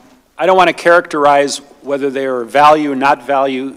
Again, through Mr. Giuliani, we were led to believe that that's what he wanted. Well, and you said that Mr. Giuliani was acting at the president's demand, correct? Right. When the president says, talk to my personal lawyer, Mr. Giuliani, we followed his direction. And so that official act of that meeting was being conditioned on the performance of these things the president wanted as expressed both directly and through his lawyer, Rudy Giuliani, correct? As expressed through Rudy Giuliani, correct. And you've also testified that your understanding, it became your clear understanding, that the military assistance was also being withheld pending Zelensky announcing these investigations, correct? That was my presumption, my personal presumption based on the facts at the time. Nothing was moving. And in fact, you had a discussion, communication with the Secretary of State in which you said that logjam over aid could be lifted if Zelensky announced these investigations, right? I don't recall saying the logjam over aid. I recall saying the logjam. I don't know that. That's what you meant, right, Ambassador? I meant that whatever was holding up the meeting, whatever was holding up our deal with Ukraine, I was trying to break. Again, I was presuming. Well, here's what you said in your testimony a moment ago. Okay. Page 18. But my goal at the time was to do what was necessary to get the aid released to break the logjam. Okay, that's still your testimony, right? Yeah. So the military aid is also an official act, am I right? Yes. This is not President Trump's personal bank account he's writing a check from. This is $400 million of U.S. taxpayer money, is it not? Absolutely. And there was a logjam in which the president would not write that U.S. check, you believed, until Ukraine announced these two investigations the president wanted, correct? That was my belief. Mr. Goldman. Thank you, Mr. Chairman. In your opening statement, Ambassador Sondland, you detailed the benefits that you have gained from obtaining some additional documents over the past few weeks. Is that right? In terms of refreshing my recollection. That's right, because reviewing these documents has helped you to remember the events that we're asking about. Is that correct? Correct. Because you acknowledge, of course, that when you can place a document and a date and a context, it helps to jog your memory. That's correct. And so you would agree that for people unlike yourself who take notes, that is very helpful to their own recollection of events, right? I think you asked your question backwards. Are you saying people that take notes, it's helpful to have those documents, or people that don't take notes, it's helpful to have those documents? No. You are not a note taker, right? I'm not a note taker, never have been. But you would agree that people who do take contemporaneous notes generally are more able to remember things than people who don't. Some, yes. And there are additional documents that you've been unable to obtain, is that right? That's correct. And I think you even said in your opening statement that the State Department prevented you and your staff from trying to gather more documents, is that correct? Certain documents, yes. Which documents? Documents that I didn't have immediate access to. And who at the State Department prevented you from doing that? You'll have to ask my counsel. He was dealing with them. But certainly based on the additional memory that you have gained over the past few weeks from reading the testimony of others based on their notes and reviewing your own documents, you have remembered a lot more than you did when you were deposed. Is that right? That's correct. And one of the things that you now remember is the discussion that you had with President Trump on July 26th in that restaurant in Kiev, right? Yeah, what triggered my memory was someone's reference to ASAP Rocky, which was, I believe, the primary purpose of the phone call. Certainly. So that's one way memory works, isn't it? And you were sitting in a restaurant with David Holmes in Kiev, right, having lunch?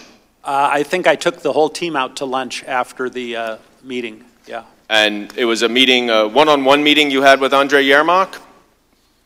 Again, trying to reconstruct a very busy day without the benefit, but if someone said I had a meeting and I went to the meeting, then I'm not going to dispute that.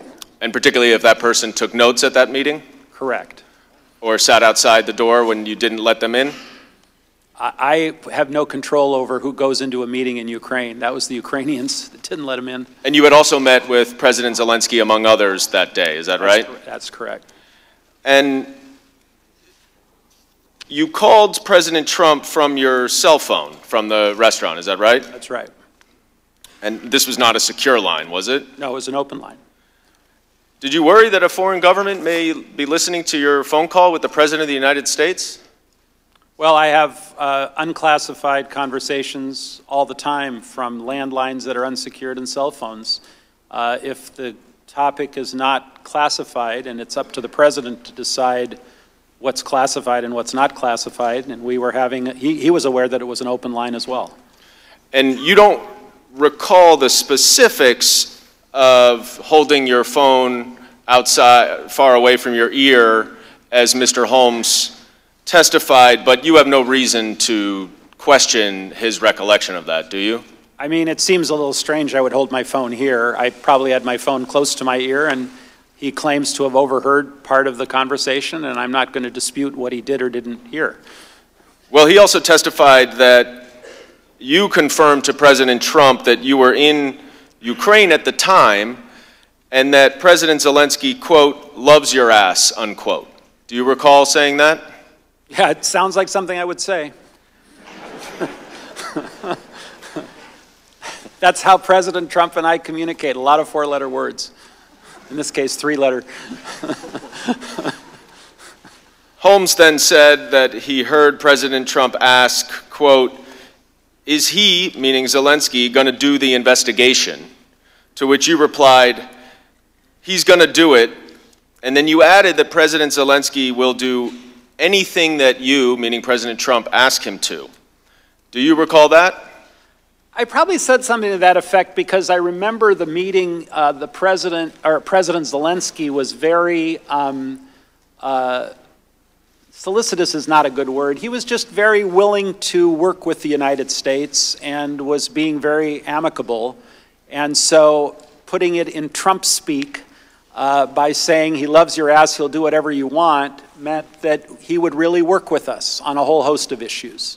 He was not only willing, he was very eager, right? That's fair. Because Ukraine depends on the United States as its most significant ally, isn't that correct? One of its most, absolutely. So, just so we understand, you were in Kiev the day after President Trump spoke to President Zelensky on the phone, and you now know from reading the call record that in that phone call he requested a favor for President Zelensky to do investigations related to the Bidens and the 2016 election, right? I do now know that, yes. And you met with President Zelensky and his aides on the day after that phone call. And then you had a conversation with President Trump from your cell phone from a restaurant terrace, and he asked you whether President Zelensky will do the investigations. And you responded that he's going to do them, or it, and that President Zelensky will do anything you ask him to do. Is that an accurate recitation of what happened there? It could have been words to that effect. I don't remember my exact response.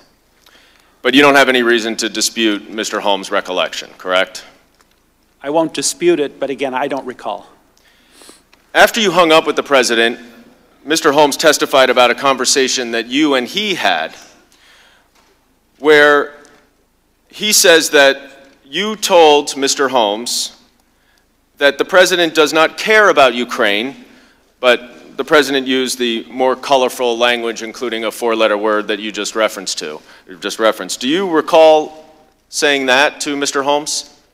Again, I don't recall my exact words, but clearly the president, beginning on May 23rd, when we met with him in the Oval Office, was not a big fan.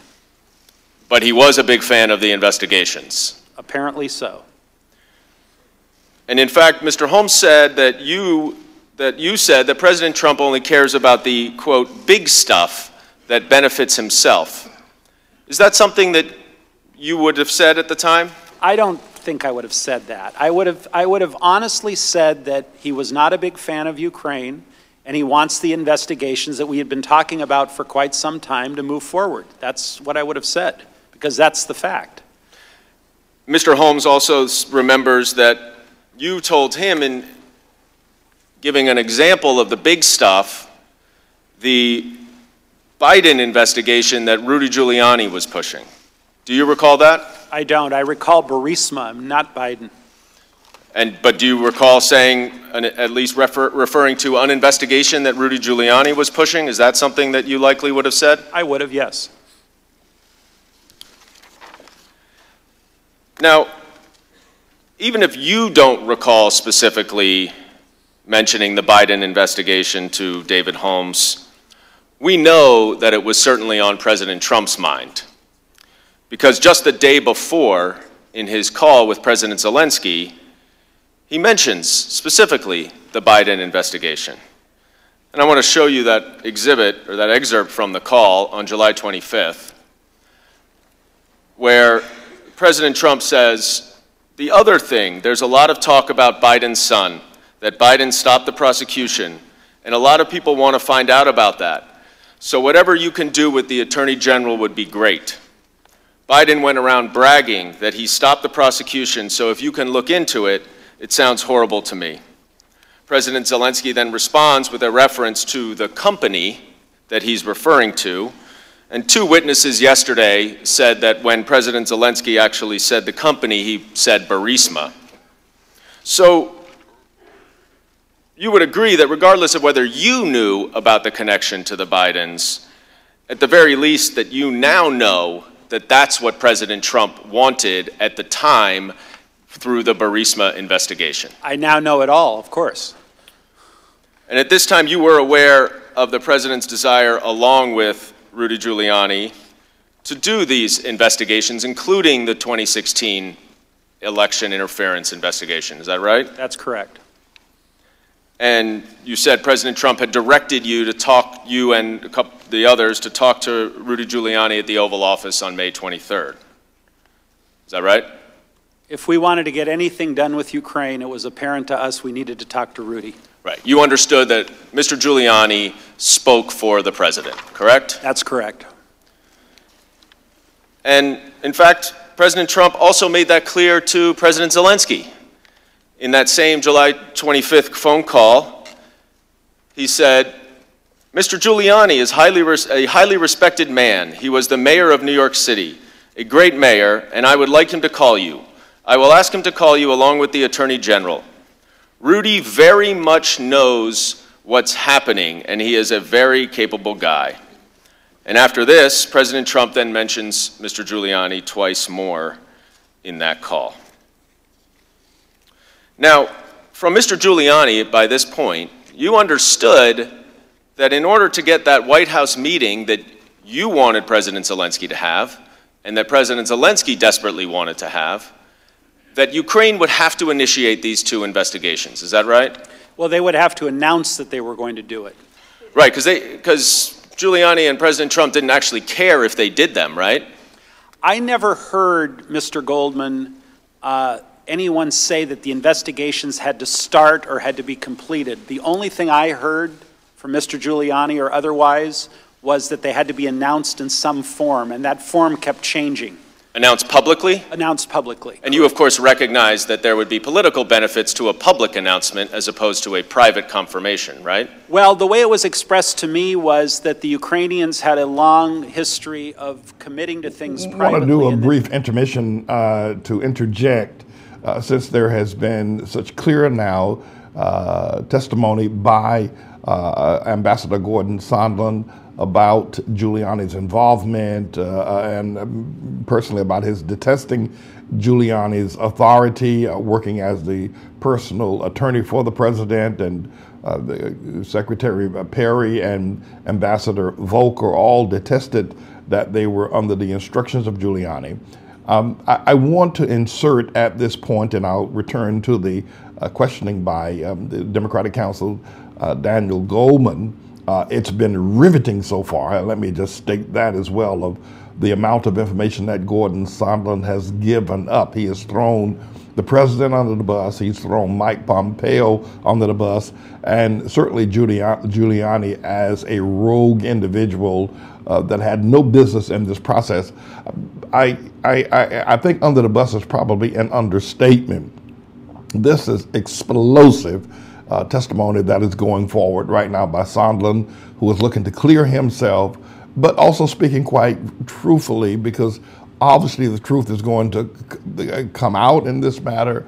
We're in the midst of perhaps one of the most explosive events in American political history happening on this 20th day of November in the year of our Lord 2019. But I want to insert something that I stated some time ago, because we will hear from Giuliani.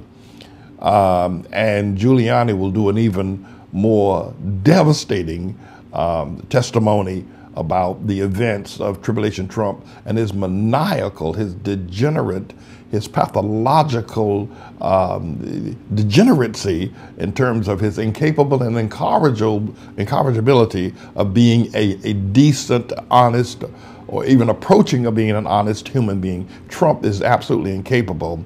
Not only that, but that the Republican Party has, and the Trump base of Americans that have taken him in as some sort of servant of the Lord.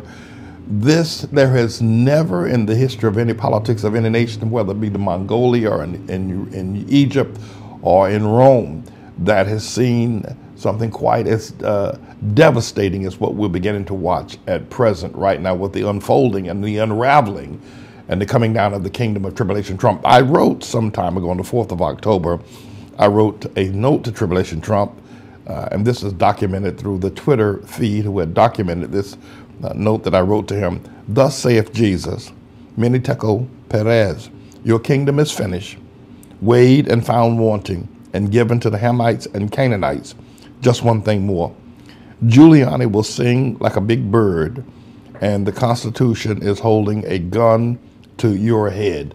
I wrote this formally to Tribulation Trump. You may refer to him as President Donald J. Trump. He is illegal. He was put in office by Russia. My only other question, however, is whether or not we will have information going forward, unearthed over the next few days, that will demonstrate clearly that Vladimir Putin put Tribulation Trump into office, and therefore there would be a reversal of events going back and looking at the legitimacy of a Hillary Clinton presidency. I'm going to return you back to the testimony given by Ambassador Gordon Sondland, as he is now being questioned by Democratic Counsel Daniel Goldman. Security assistance as well. You testified that in the absence of any credible explanation for the hold on security assistance, you came to the conclusion that, like the White House visit, the aid was conditioned on the investigations that President Trump wanted. Is that what you said in your opening statement? It is. So let me break this down with you. By this time, you and many top officials knew that that coveted White House meeting for President Zelensky was conditioned on these investigations, right? The announcement of the investigations, correct. Thank you. Yeah. And that includes Secretary Pompeo, right? Many people. And, well, Secretary Pompeo? Yes. And Acting Chief of Staff Mulvaney? Yes. And you testified that this was a quid pro quo, is that right? I did. And you, at this point, by the end of August, knew that the aid had been held up for at least 6 weeks, is that correct? I believe I found out through Ambassador Taylor that the aid had been held up around July 18th is when I heard originally. And even though you searched for reasons, you were never given a credible explanation, is that right? That's right. And no one you spoke to thought that the aid should be held, to your knowledge, is that right? I never heard anyone advocate for holding the aid. And now, by this point, at the end of August, it went public and the Ukrainians knew about it, right? I believe there was some press reports, you know, presuming or who knows, but I think at that point it became sort of common knowledge that everything might be tied together. And in fact, President Zelensky brought it up at that September 1st meeting with Vice President Pence that you were at, right? I don't know if he brought it up specifically, but asked where the aid was, I think was more, I think he sort of asked, again, very vague recollection, because I don't have a readout of the bilateral meeting, but why don't I have my check, essentially? And you understood the Ukrainians received no credible explanation, is that right? I certainly couldn't give them one. So, is this kind of a 2 + 2 = 4 conclusion that you reached? Pretty much. Is the only logical conclusion to you that, given all of these factors, that the aid was also a part of this quid pro quo? Yep. Now, I want to go back to that conversation that you had with Vice President Pence right before that meeting in Warsaw. And you indicated that you said to him that you were concerned that the delay in the aid was tied to the issue of investigations. Is that right? I don't know exactly what I said to him. This was a briefing attended by many people, and I was invited at the very last minute. I wasn't scheduled to be there. But I think I spoke up at some point late in the meeting and said, it looks like everything is being held up until these statements get made, and that's my, personal belief. And Vice President Pence just nodded his head? Again, I don't recall any exchange or where he asked me any questions. I think it was sort of a duly noted. Well, he didn't say, Gordon, what are you talking about? No, he did not. He didn't say, what investigations? He did not. Now, after this meeting, you discussed this pull-aside you had with Mr. Yermak where you relayed your belief that they needed to announce these investigations prior to the aid being released. Is that right? I said I didn't know exactly why, but this could be a reason.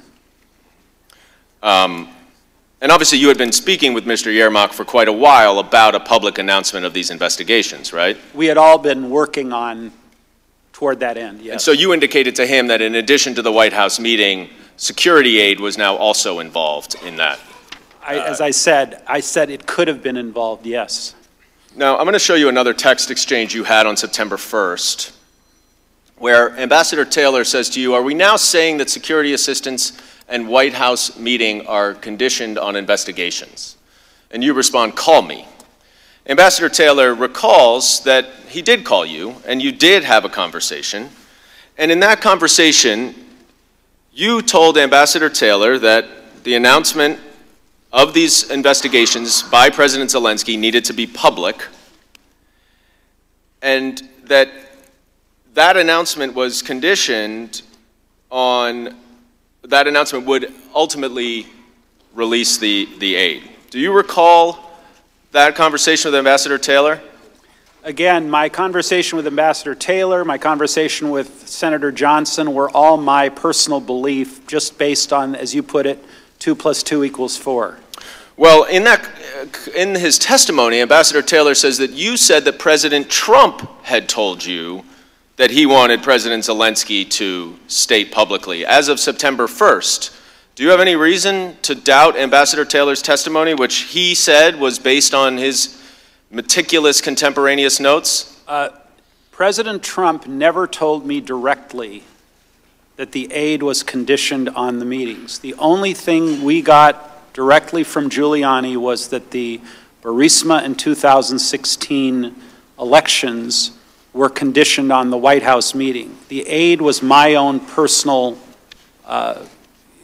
guess based, again, on your analogy, 2 + 2 = 4. So you didn't talk to President Trump when Ambassador Taylor says that that's what you told him? Is that your testimony here? My testimony is I never heard... That what you just heard from Ambassador Gordon Sondland, that Tribulation Trump never told him, or he never heard from Tribulation Trump directly, that the aid was being held, quid pro quo, that until the investigations or the announcement about Biden had been made. So he had heard it from Giuliani. That's the linchpin right now. Now, what what Daniel Goldman will do with that, or what Adam Schiff will do with it, or others will do with it, but it will come. That is a place now in terms of the hour and 45 minutes and testimony that has been displayed thus far to date. That particular statement by Gordon Sondland will force Giuliani, will have to come before the Senate Intelligence, the House of Representatives Intelligence Committee with Adam Schiff to give testimony. Not only that, but the fact that Mike Pompeo was in the loop as well, that he will have to come. Not to mention the fact that Ambassador Sondland has stated emphatically that he requested his own personal notes and documents so that he could better represent himself in terms of his memory, refreshing his memory, giving accuracy to statements, and the State Department will not even give to him his notes. So, but reflecting back to what I just said, the statement made just by a representative or by Ambassador Gordon Sondland means that Giuliani will have to come. And Giuliani coming, and as I stated before, he will sing like a bird to save himself. And this entire charade of lying, pathological degeneracy, Russia putting Trump in office in 2016, this white supremacy racist base that Trump relies upon, and the castration of the entire Republican Party to support white supremacy, while at the same time being American Constitution being subject to the power of communist Moscow, Russia, and Vladimir Putin is all now beginning to unravel, and it will fall very quickly. But I wanted to be able to do that. Just once more, Mr. Engineer, if you could, while there's a display on the screen of the September 8th conversation between Sondland and I think Giuliani, if you would put up my statement on October the 4th, I just want to state that, if you would just put it up, if you would bring back my photo and bring it and put it up there, I would want it, if you would put it in the place of the September 8th statement, if that is possible for you to do, and then we will return to the Gordon Sondland ground-shaking testimony, if that is possible. But let me just read it from what we have here. To Tribulation Trump, I wrote him a note.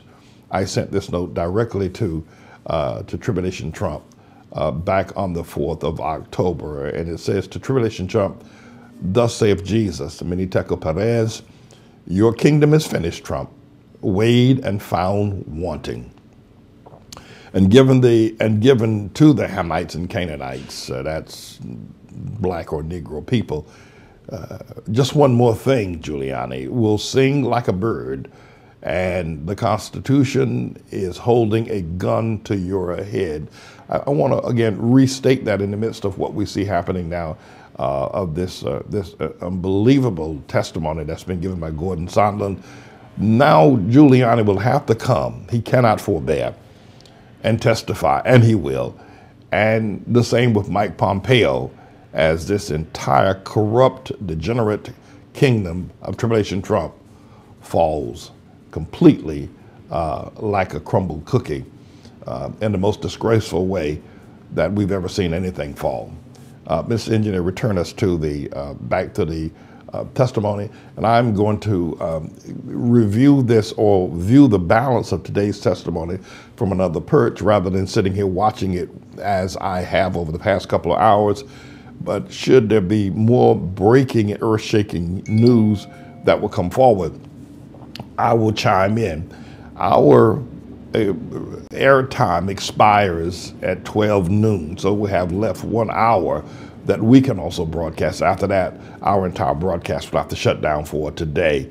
But should I need to return back to my seat to give more commentary on the events as we see them unfold here today, I will. But for the time being, continue to watch the next hour that we can present, and then after that, you can follow on some other venue or auspice if you so choose.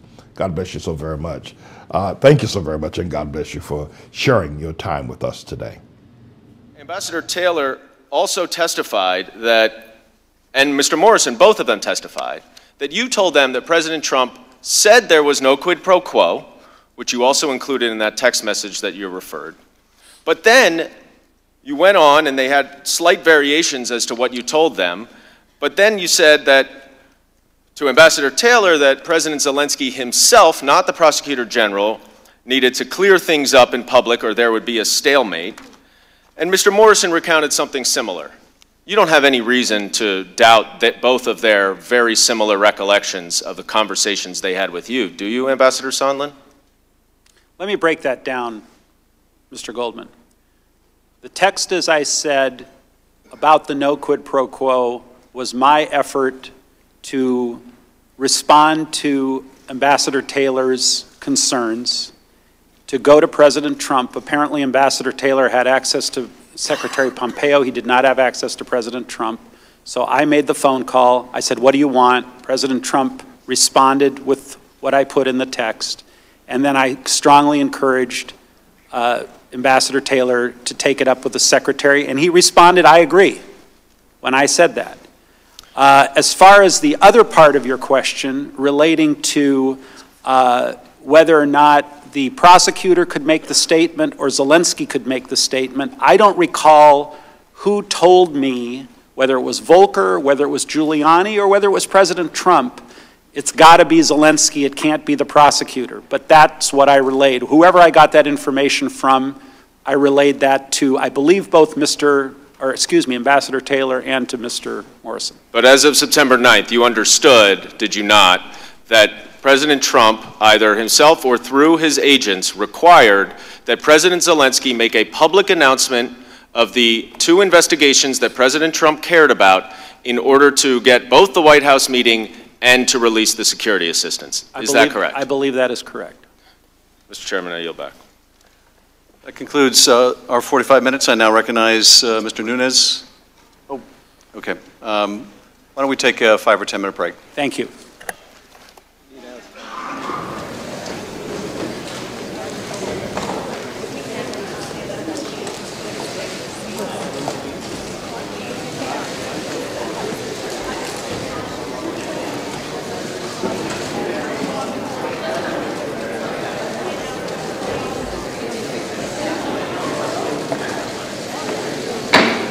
We're in recess.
House Intelligence Committee here in a short break, according to the chair, Adam Schiff, after opening statement from the chair and the ranking member. Following those statements, you heard from Gordon Sondland, who spoke for around 42 minutes as an opening statement. And then it was 45 minutes by the majority, the Democratic Council, and Adam Schiff leading the questioning of Ambassador Sondland. When they come back from this break, it'll be the minority's turn. Devin Nunes, the top Republican on the committee, will presumably ask some questions, followed by the Republican counsel for the next 45 minutes. And then you'll hear 5 minutes from each member of this House Intelligence Committee if they follow the procedure that they have done in the past previous hearings. Our coverage continues here on C-SPAN 3. We'll bring you any lawmakers' reaction to what they've heard this morning if we see them come to their microphones during this break.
The knowledge of this scheme, this conditioning of the White House meeting, of the security assistance to get the deliverable the president wanted, these two political investigations that he believed would help his reelection campaign, was a basic quid pro quo.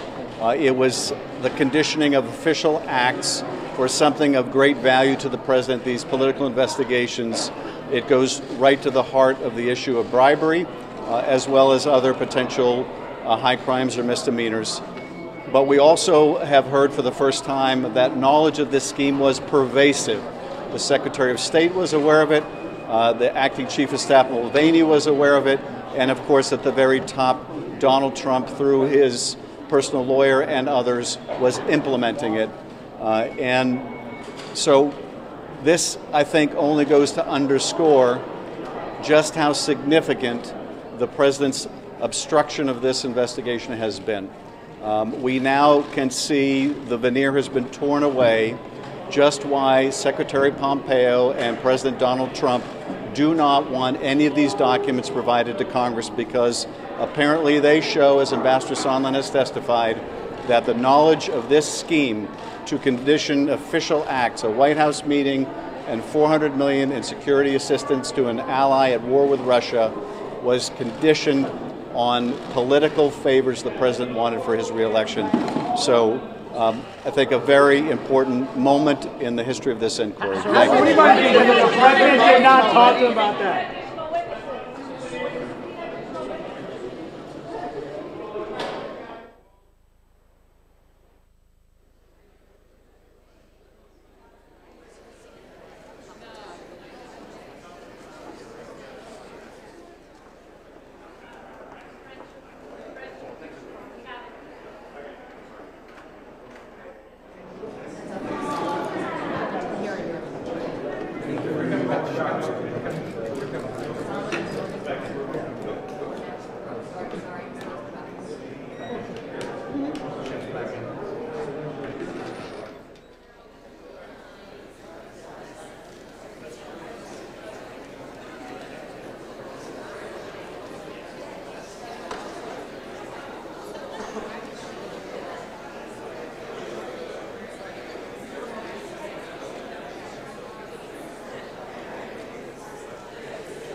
House Intelligence Committee continues with their break here. We heard before they wrapped for their break from Gordon Sondland under questioning from the Democrats. The majority up next. The minority will get their turn for 45 minutes and then 5-minute rounds from the rest of the committee members. Live coverage continues here on C-SPAN 3.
will come to order.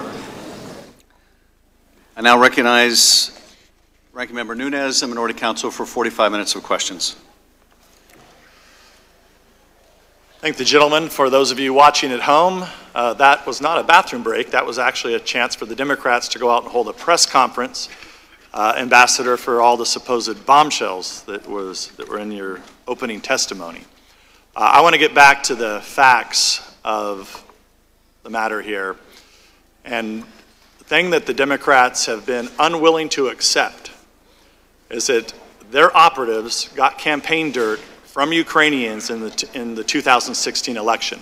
Now they know it. They know it's true because we have financial records that show it. So the Democrats were heavily involved working with Ukrainians to dirty up the Trump campaign in 2016. So Ambassador, I want to go through just a few of the incidents that we know. I know you may not know all about them. You may know about them now. But I want to walk through some of those examples of why the president may be very upset with Ukraine and think that they're a country that's out to get him, as I think both you've said that and Ambassador Volker have said that from that May 23rd meeting. The first question I have is, were you aware of the anti-Trump efforts by DNC operative Alexandra Chalupa?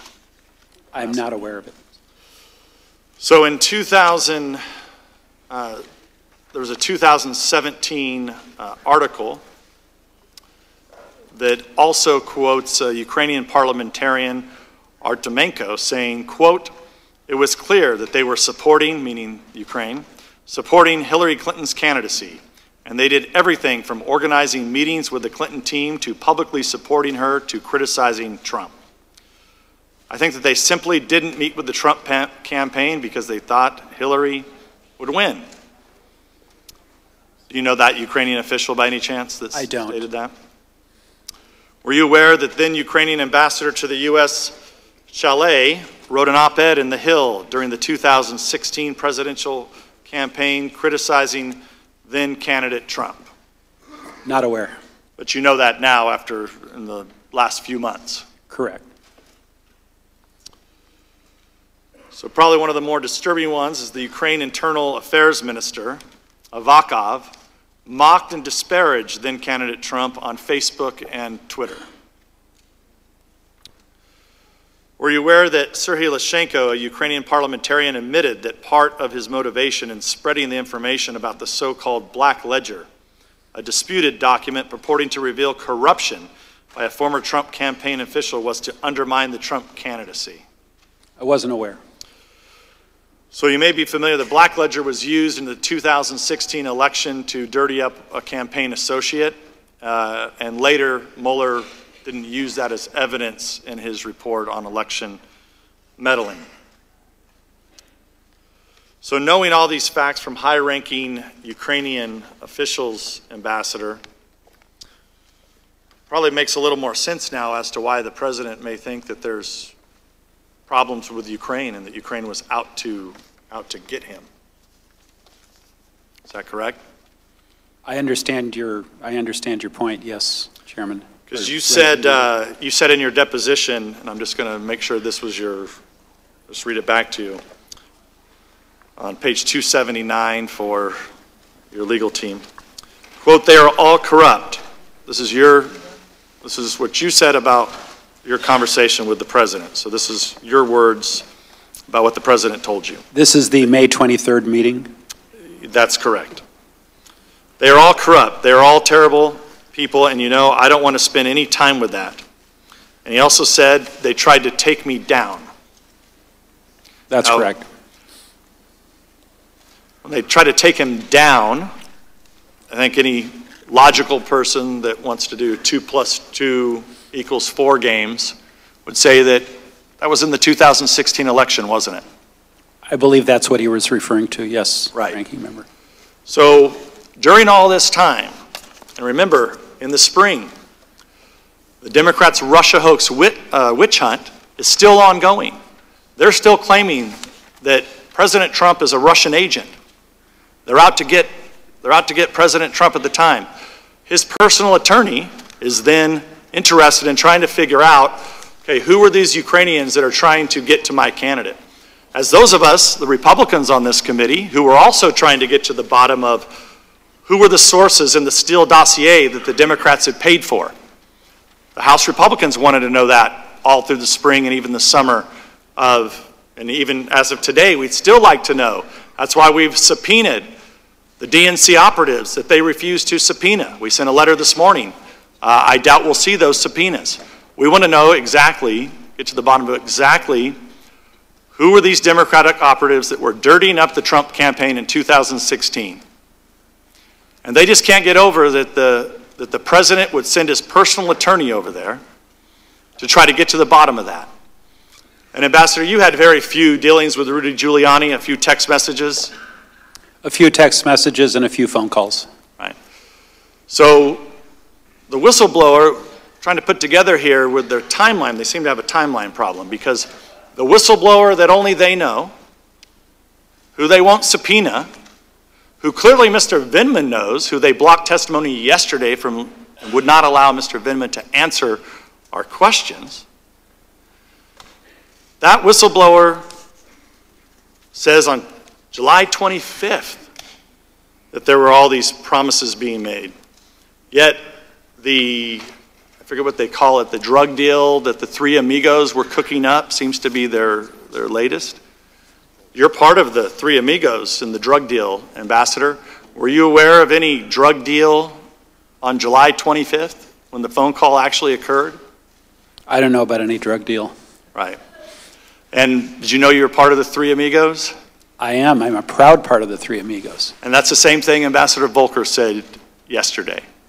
Because by the time the phone call that supposedly the whistleblower claims was the original quid pro quo, has now got down to, we're now a month later where you're involved and their quid pro quo has gotten down to the low level of, well, they want a statement. And you didn't even know about anything to do with, on July 25th, you knew nothing about military aid being withheld. I knew military aid was withheld beginning, I believe, on July 18th when Ambassador Taylor told both of us that that was the case. But you don't know about, you were not on the July 25th call. I was not. Where the aid doesn't come up at all. Again, I just read the readout when everyone else did. Well, we've had everybody's testified that was on the July 25th call, that there was no aid discussed on the July 25th call. So then you're in the process, you have no idea that this is tied to Burisma or anybody else. You say you don't realize that until the end of August. I didn't realize that aid was tied. The Burisma in 2016 piece was much earlier, Ranking Member. I'm glad you bring up Burisma, because this is another issue that the Democrats don't want to go into. They refused to call in Hunter Biden. Hunter Biden to get to the bottom of all of this. He could come in and talk about whether or not it was appropriate for him to receive over $50,000 a month while his dad was vice president. And when they actually were able to stop and get an investigator fired, they could call in Hunter Biden, but they don't want to do it. But let's talk about Burisma, Ambassador. Now, I know you're the ambassador to the EU, and I think some of the members later will get into whether or not it was appropriate for you to be in Ukraine or not. I believe it was. I think you have a clear mandate to do it. But you wouldn't be the first ambassador to actually be interested in Burisma. Did you know that in September 2015, then Ambassador to Ukraine, Jeffrey Pyatt, publicly called for an investigation into Slavitsky, the president of Burisma? This was the Ukrainian ambassador appointed by President Obama in Ukraine. I wasn't aware of that, no. You were not aware of it? No. So you would not be the first one to be mentioning that investigations should be done on Burisma because it happened during the Obama administration. Did you know that financial records show Burisma routed more than $3 million to the American accounts tied to Hunter Biden? I did not know that. Did you know that Burisma's American lawyers tried to secure a meeting with the new state prosecutor the same day his predecessor, Victor Shokin, who the vice president wanted fired, was announced? Did not know that.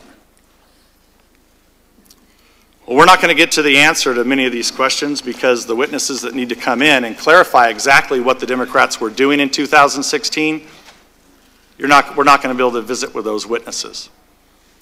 And so it's an inconvenient truth that the Democrats don't want to admit. They're operatives that were dirtying up the Trump campaign using Ukrainian sources in 2016, and they do not want us to get to the bottom of it. They don't want you, Ambassador, to get to the bottom of it. They don't want the president's personal attorney, even though he's under a special counsel investigation that they fed into the FBI, that we've dealt with for over 3 years. They don't want to get to the bottom of that, Ambassador. I think Mr. Castro has some questions for you. Thank you, Mr. Nunes. Good morning, Ambassador. How are you? Good morning, Mr. Castor. Welcome back. You're here all day on the 17th, late into the night, so thank you for your cooperation with the investigation. Did the president ever tell you personally about any preconditions for anything? No. Okay, so the president never told you about any preconditions for the aid to be released? No. The president never told you about any preconditions for a White House meeting? Personally, no. You said you didn't have your records or your documents from the State Department, but if you did, there wouldn't be any document or record that ties President Trump personally to any of this, correct? Boy, I don't want to speculate what would be on... Your documents or records? I don't recall anything like that. Okay. No. Good heavens, okay. You testified Mr. Giuliani's requests for a quid pro quo for the White House meeting, and you indicated that you believe that he was evincing President Trump's interests, correct? My contact with Mr. Giuliani began, as I said, very late in the process, after August 1st, when I was first introduced to him by a text from Ambassador Volker. Right. So we had already begun those discussions, I believe, with the Ukrainians prior to August 1st, so everything was being funneled through others, including Mr. Volker. Okay. But you testified that Mr. Giuliani was expressing the desires of the president, correct? That's our understanding, yes. But how did you know that? Who told you? Well, when the president says, talk to my personal attorney, and then Mr. Giuliani, as his personal attorney, makes certain requests or demands, we assume it's coming from the president. I'm not testifying that I heard the president tell Mr. Giuliani to tell us, so if that's your question. Right, but at your deposition, you said the question was at the May 23rd meeting when the president said, go talk to Rudy. You responded, he didn't even say go talk. He said, talk to Rudy. You subsequently said it was sort of like, I don't want to talk about this.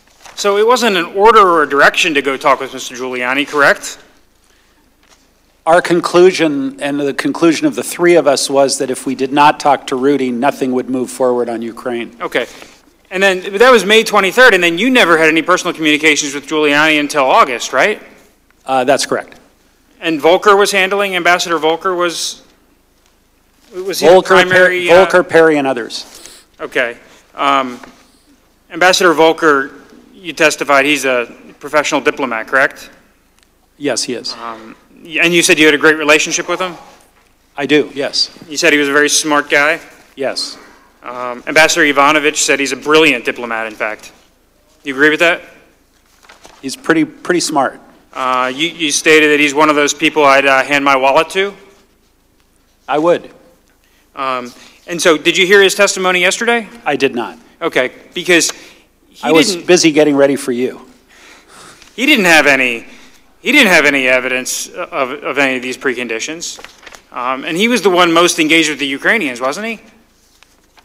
Yes. Okay. I mean, you testified, and this was his full-time job, although he was doing it for free. He was the special envoy. And you testified you came in and out of the events, correct? That's correct. Okay. At your deposition, we asked you about your communications with the president, and we asked you whether there were so many that it would be impossible to chronicle. And you said, no, it wasn't that many. And we went down the path of building a list of communications you remember with the president, right? Correct. We talked about May 23rd in the Oval Office. Yes. You mentioned on July 25th, before you went to Ukraine, you called the president, but there was no material information on the 25th call, correct? Not that I recall. Okay, then the last Friday, Mr. Holmes came in, and I guess his testimony refreshed your recollection? Yeah, what refreshed my recollection was when he mentioned ASAP Rocky, then all of a sudden it came back to me. Yeah. And talking about President Zelensky loving the president and so forth? Well, the whole thing sort of came back to me after he mentioned ASAP Rocky. And then the next time, we tried to unpack this, the next time you talked with the president was on the telephone, was September 9th, according to your deposition, right? I may have even spoken to him on September 6th, but again, I just don't have all the records. I wish I could get them. Then I could answer your questions very easily. Okay, but on September 9th, at least at your deposition, you were extremely clear. You called the president, you said he was feeling cranky that day, right? He seemed very cranky to me. And you said, in no uncertain terms, and this is on the heels of the Bill Taylor text, right? Right. And why don't you tell us, what did the president say to you on September 9th that you remember? Well, words to the effect, I decided to ask the president the question in an open-ended fashion because there were so many different scenarios floating around as to what was going on with Ukraine. So rather than ask the president 9 different questions, is it this, is it this, is it that, I just said, what do you want from Ukraine? I may have even used a 4-letter word. And he said, I want nothing. I want no quid pro quo. I just want Zelensky to do the right thing, to do what he ran on, or words to that effect.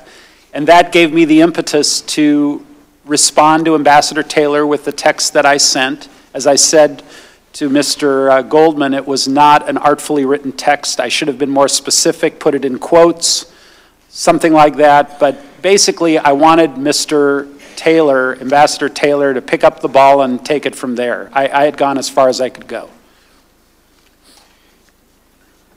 And you believe the president, correct?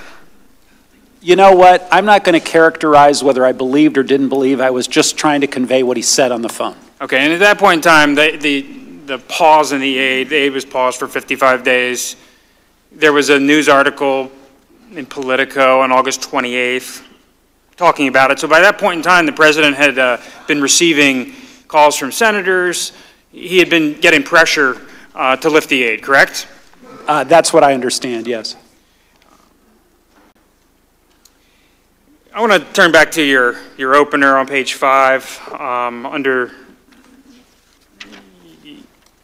when you talk about, in the absence of any credible explanation for the suspension of aid, I later came to believe that the resumption of security aid would not occur until there was a public statement from Ukraine committing to the investigations, correct? Correct. And you acknowledge that this is speculation, right? It was a presumption. Okay. That it was a guess. In fact, I think you even said this morning. Well, I want to say that it goes back to Mr. Goldman's point or Chairman Schiff's 2 + 2 = 4 in my mind at that point. Okay, but you didn't have any evidence of that, correct? Other than the aid wasn't being released and we weren't getting anywhere with the Ukrainians. Okay, but did Ambassador Volker clue you in that was the issue? I mean, this is a pretty high, this is a pretty serious conclusion you've reached without precise evidence. Well, I sent that email to Secretary Pompeo to set up a potential meeting between President Trump and President Zelensky in Warsaw. And when I referred to the logjam, I referred to the logjam in a very inclusive way. Everything was jammed up at that point, and Secretary Pompeo essentially gave me the green light to brief President Zelensky about making those announcements. Okay, we can turn to that. And then that was your email dated what date? Do you have the page there? Well, your email to Secretary Pompeo, was that August 11th?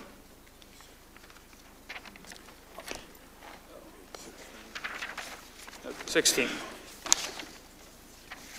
August 22nd.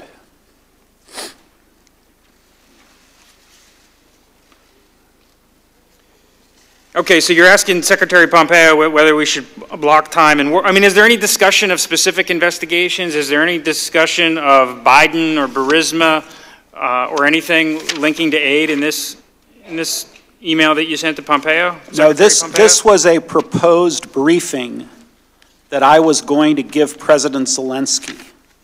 And I was going to call President Zelensky and ask him to say what is in this email, and I was asking essentially President Pompeo's permission to do that, right, which he said yes.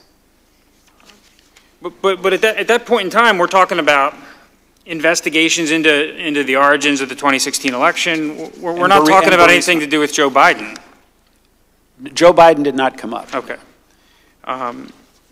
Stepping back a page to your email to the State Department on August 11th, you email Secretary Pompeo and you say, Kurt and I negotiated a statement from Zelensky to be delivered for our review in a day or two. And the question I have here is that, I mean, that statement never was issued. And in fact, Ambassador Volker has testified that he didn't think it was a good idea, and ultimately the Ukrainians didn't think it was a good idea. And so the statement never reached a finalized state. That's correct.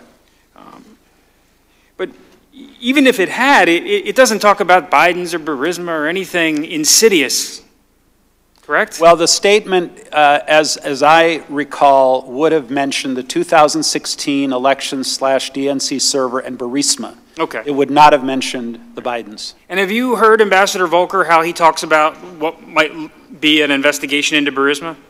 No. Okay. I mean, he has said that if there were Ukrainians engaged in violations of Ukrainian law, then the Prosecutor General with the new administration ought to investigate that. Did Ambassador Volker ever relate that to you? No, we just talked in generic terms about, quote, investigating Burisma. Okay. But it had nothing to do with Vice President Biden. I had never heard Vice President Biden come up until very late in the game. When?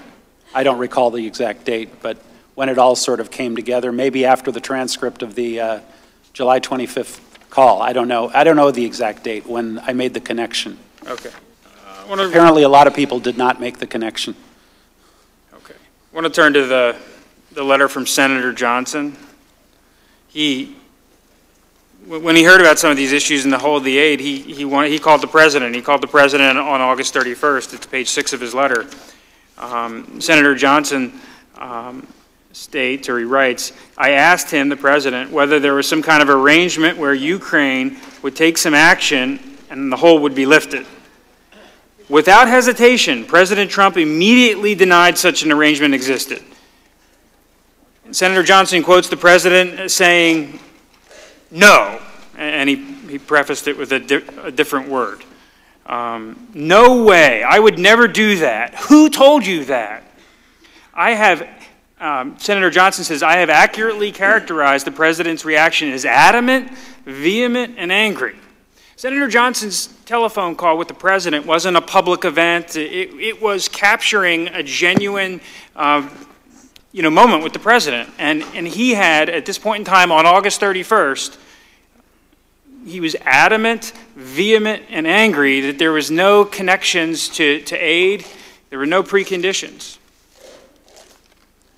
Yeah, I had my meeting with Senator Johnson where, again, I had made the presumption that I had made to both Mr. Yermak and the email I had sent to Secretary Pompeo, and we were sort of ruminating about what was going on, and Senator Johnson, I believe, said, I'm going to call President Trump, and find out. And then he obviously had that phone call. I wasn't involved in that phone call. Okay. But you have no reason to disbelieve that wasn't the way it went down, right? No reason to disbelieve Senator Johnson. And now that you've had some time since your deposition and you submitted an addendum relating to the Warsaw get-together with Mr. Yermak, as you sit here today, I mean, are we missing a lot of your communications with the president? I haven't had that many communications with the president, and in fact, a bunch of the call records that I have had access to, just the short period of time on the call indicates I never got through. In other words, I was put on hold for 1 or 2 minutes and the call never connected. So I really can't give you an accurate count of how many conversations. Plus, Mr. Castor, I've had a lot of conversations with the president about completely unrelated matters that have nothing to do with Ukraine. So, but you don't think we're missing any material conversations that you have with the president? I don't recall any material conversations today as I'm sitting here. Or with Rudy Giuliani? Yeah, my memory about the conversations with Rudy Giuliani, whether they were direct, whether they were conference calls with Ambassador Volker or Secretary Perry, is really vague without seeing the call logs. Are there any other key fact witnesses that would help us, get to the bottom of whether there was any link to the aid and the? Maybe Brian McCormack, the Chief of Staff for Secretary Perry, who was involved in and out as well. Okay. Now the aid was ultimately lifted on September 11th, correct? I believe that's correct. Okay. And Senator Johnson, in his letter on page 6, quotes the president on August 31st. Ron, I understand your position. We're reviewing it now, and you'll probably like my final decision. So even on August 31st, and this is before any congressional investigation started, the president was signaling to Senator Johnson that he was going to lift the aid. Sounds like it, yeah. Okay. And most of the other witnesses we talked to, whether it's from the Department of Defense or OMB or, have told us that all along during this 55-day period, they genuinely believed the hold would be lifted. Was that your feeling too at the time? I didn't know, because every time I asked about the hold, I was never given a straight answer as to why it had been put in place to begin with. Now, what do you know about the Ukrainians' knowledge of the hold? Oh, that's very vague. I don't know if the Politico article triggered it. I don't know if they were told by Mr. Giuliani. It would be pure, guesswork on my part, speculation. I don't know. Okay. I mean, during your deposition, you testified that you did not believe the Ukrainians believed were aware of the hold until the Politico article. Yeah. Again, I think I testified that I was not clear on the exact dates of when when the light went on. There were a lot of conversations going on with the Ukrainians by a lot of people, so I don't know who communicated what to them. We have testimony from several witnesses that the president was concerned about foreign aid generally, and so he had an appetite to put holds on aid because he was trying to be a good steward of U.S. taxpayer dollars. Do you agree with that? I'm aware that that's been his position on aid and other matters, yes. And are you aware that he was also interested in better understanding the contributions of our European allies? That I'm definitely aware of. And there was some back and forth between the State Department officials trying to better understand that information for the president? Yes, that's correct. And how do you know that wasn't the reason for the hold? I don't. But yet you speculate that there was, a link to this announcement. I presumed it, yes. Okay.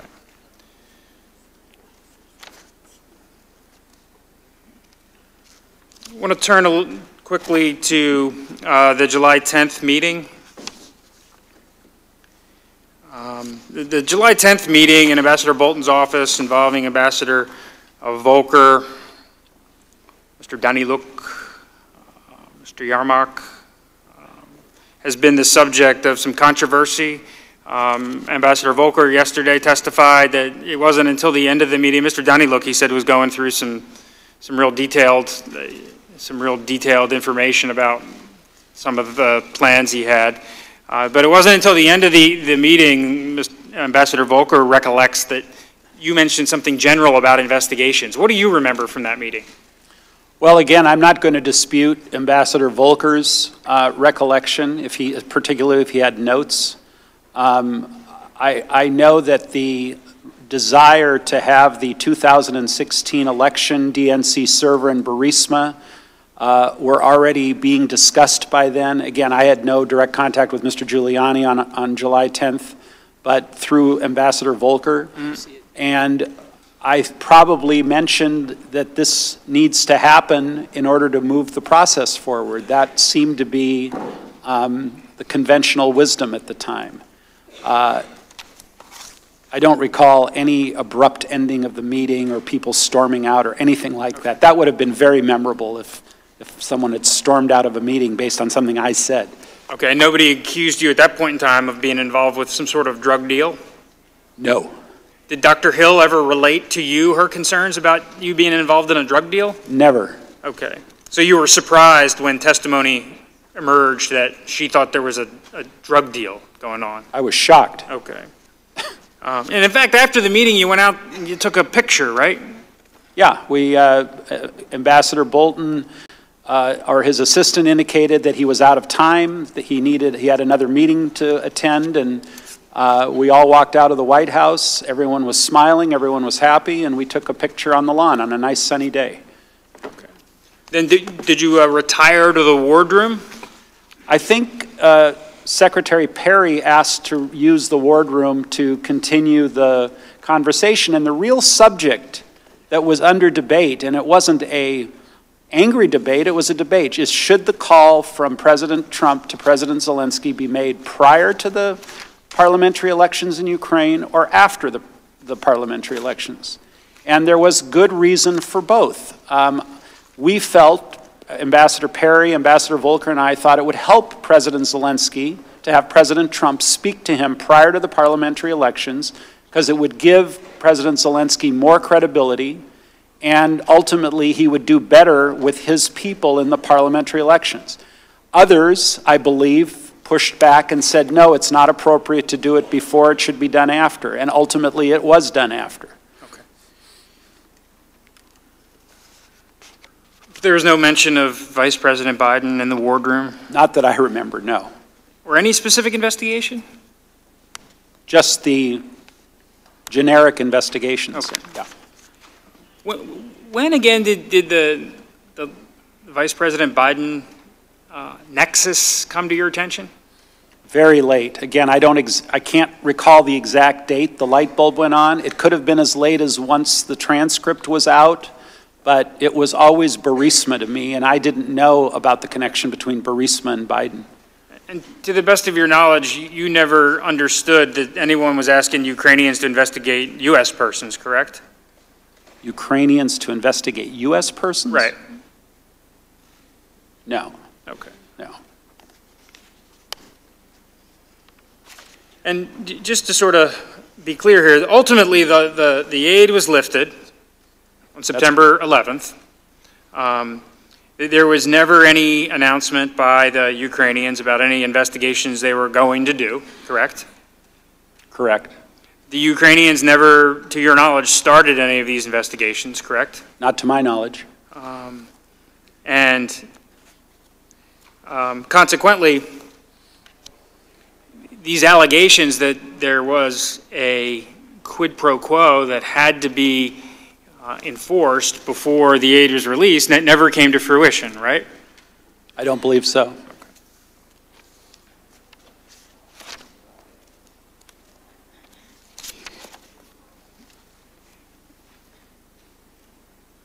I want to just step back a little bit and just verify with you that the president had some genuinely deep-rooted concerns about corruption in Ukraine, correct? That's what he expressed to us, yes. Okay, and you believed him, right, given his business dealings in the region? When we had the conversation, I did. And when you first started discussing the concerns the president had with corruption, Burisma wasn't the only company that was mentioned, right? It was a generic, as I think I testified to Chairman Schiff, it was a generic corruption, oligarchs, just bad stuff going on in Ukraine. But other companies came up, didn't they? I don't know if they were mentioned specifically. It might have been Naftagaz because we were working on another issue with Naftagaz, so that might have been one of them. At one point in your deposition, I believe you said, yeah, naphtha gas comes up at every conversation. Is that fair? Probably. Okay.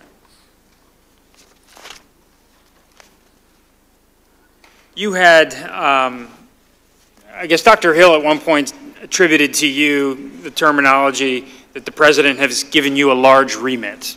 You familiar with her assertion of that? I didn't understand what she was talking about. Okay. But you have, and we got into this a little bit in your deposition, you know, you said that the president gave you a special assignment with regard to Ukraine, correct? Well, when the president appointed me to as the U.S. ambassador to the European Union, Ukraine was part of my portfolio. What made my assignment larger than just being part of my portfolio were the unique circumstances where there was no current sitting ambassador in Ukraine and there was a new president in Ukraine. And the discussions that we had, the three amigos, Perry, Volker, and I, was that Ukraine needed extraordinary, as high a level support as it could get from the United States during this period, which we cleared with both Ambassador Bolton and with Chief of Staff Mulvaney to continue working on it. So by extension, yes, if the National Security Advisor and the Chief of Staff approve your remit, it really is coming from the President. Okay. When we asked you that at the deposition, you said I was spinning a little bit. I was spinning about something else, I think, in the interview in Kiev. Okay. And you further testified, so when I said the president gave me an assignment, it wasn't really the president, it was the secretary through the president. And that's where I received my direction, correct? Correct. Okay.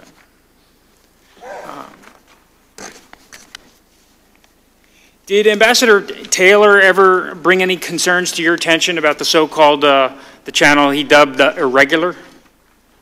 No, in fact, the opposite. When he came to post, I know I called him, or he called me. I think he spoke with Secretary Perry and Ambassador Volker separately. And in the course of the first few weeks, he was highly appreciative that a new ambassador coming to post like himself was getting the kind of support he was getting from all three of us. Having a cabinet member, a special envoy, and a fellow ambassador all helping to raise the profile of Ukraine. He was highly appreciative and highly complimentary. And you maintained an open line with him, correct? Correct. I think there are a number of texts, some of which I have and some of which I don't, where he is reaching out constantly to me and to the others for advice and help. Okay, we had, I think, tried to count them up. There's 215 or something text messages between you, Volker, and Ambassador Taylor, you know, during the time frame. Does that make sense to you? Is that? Yeah, I think Taylor started in late June or early July. Say Jesus is Lord. I got a word in my mouth. I got a word. And he never communicated.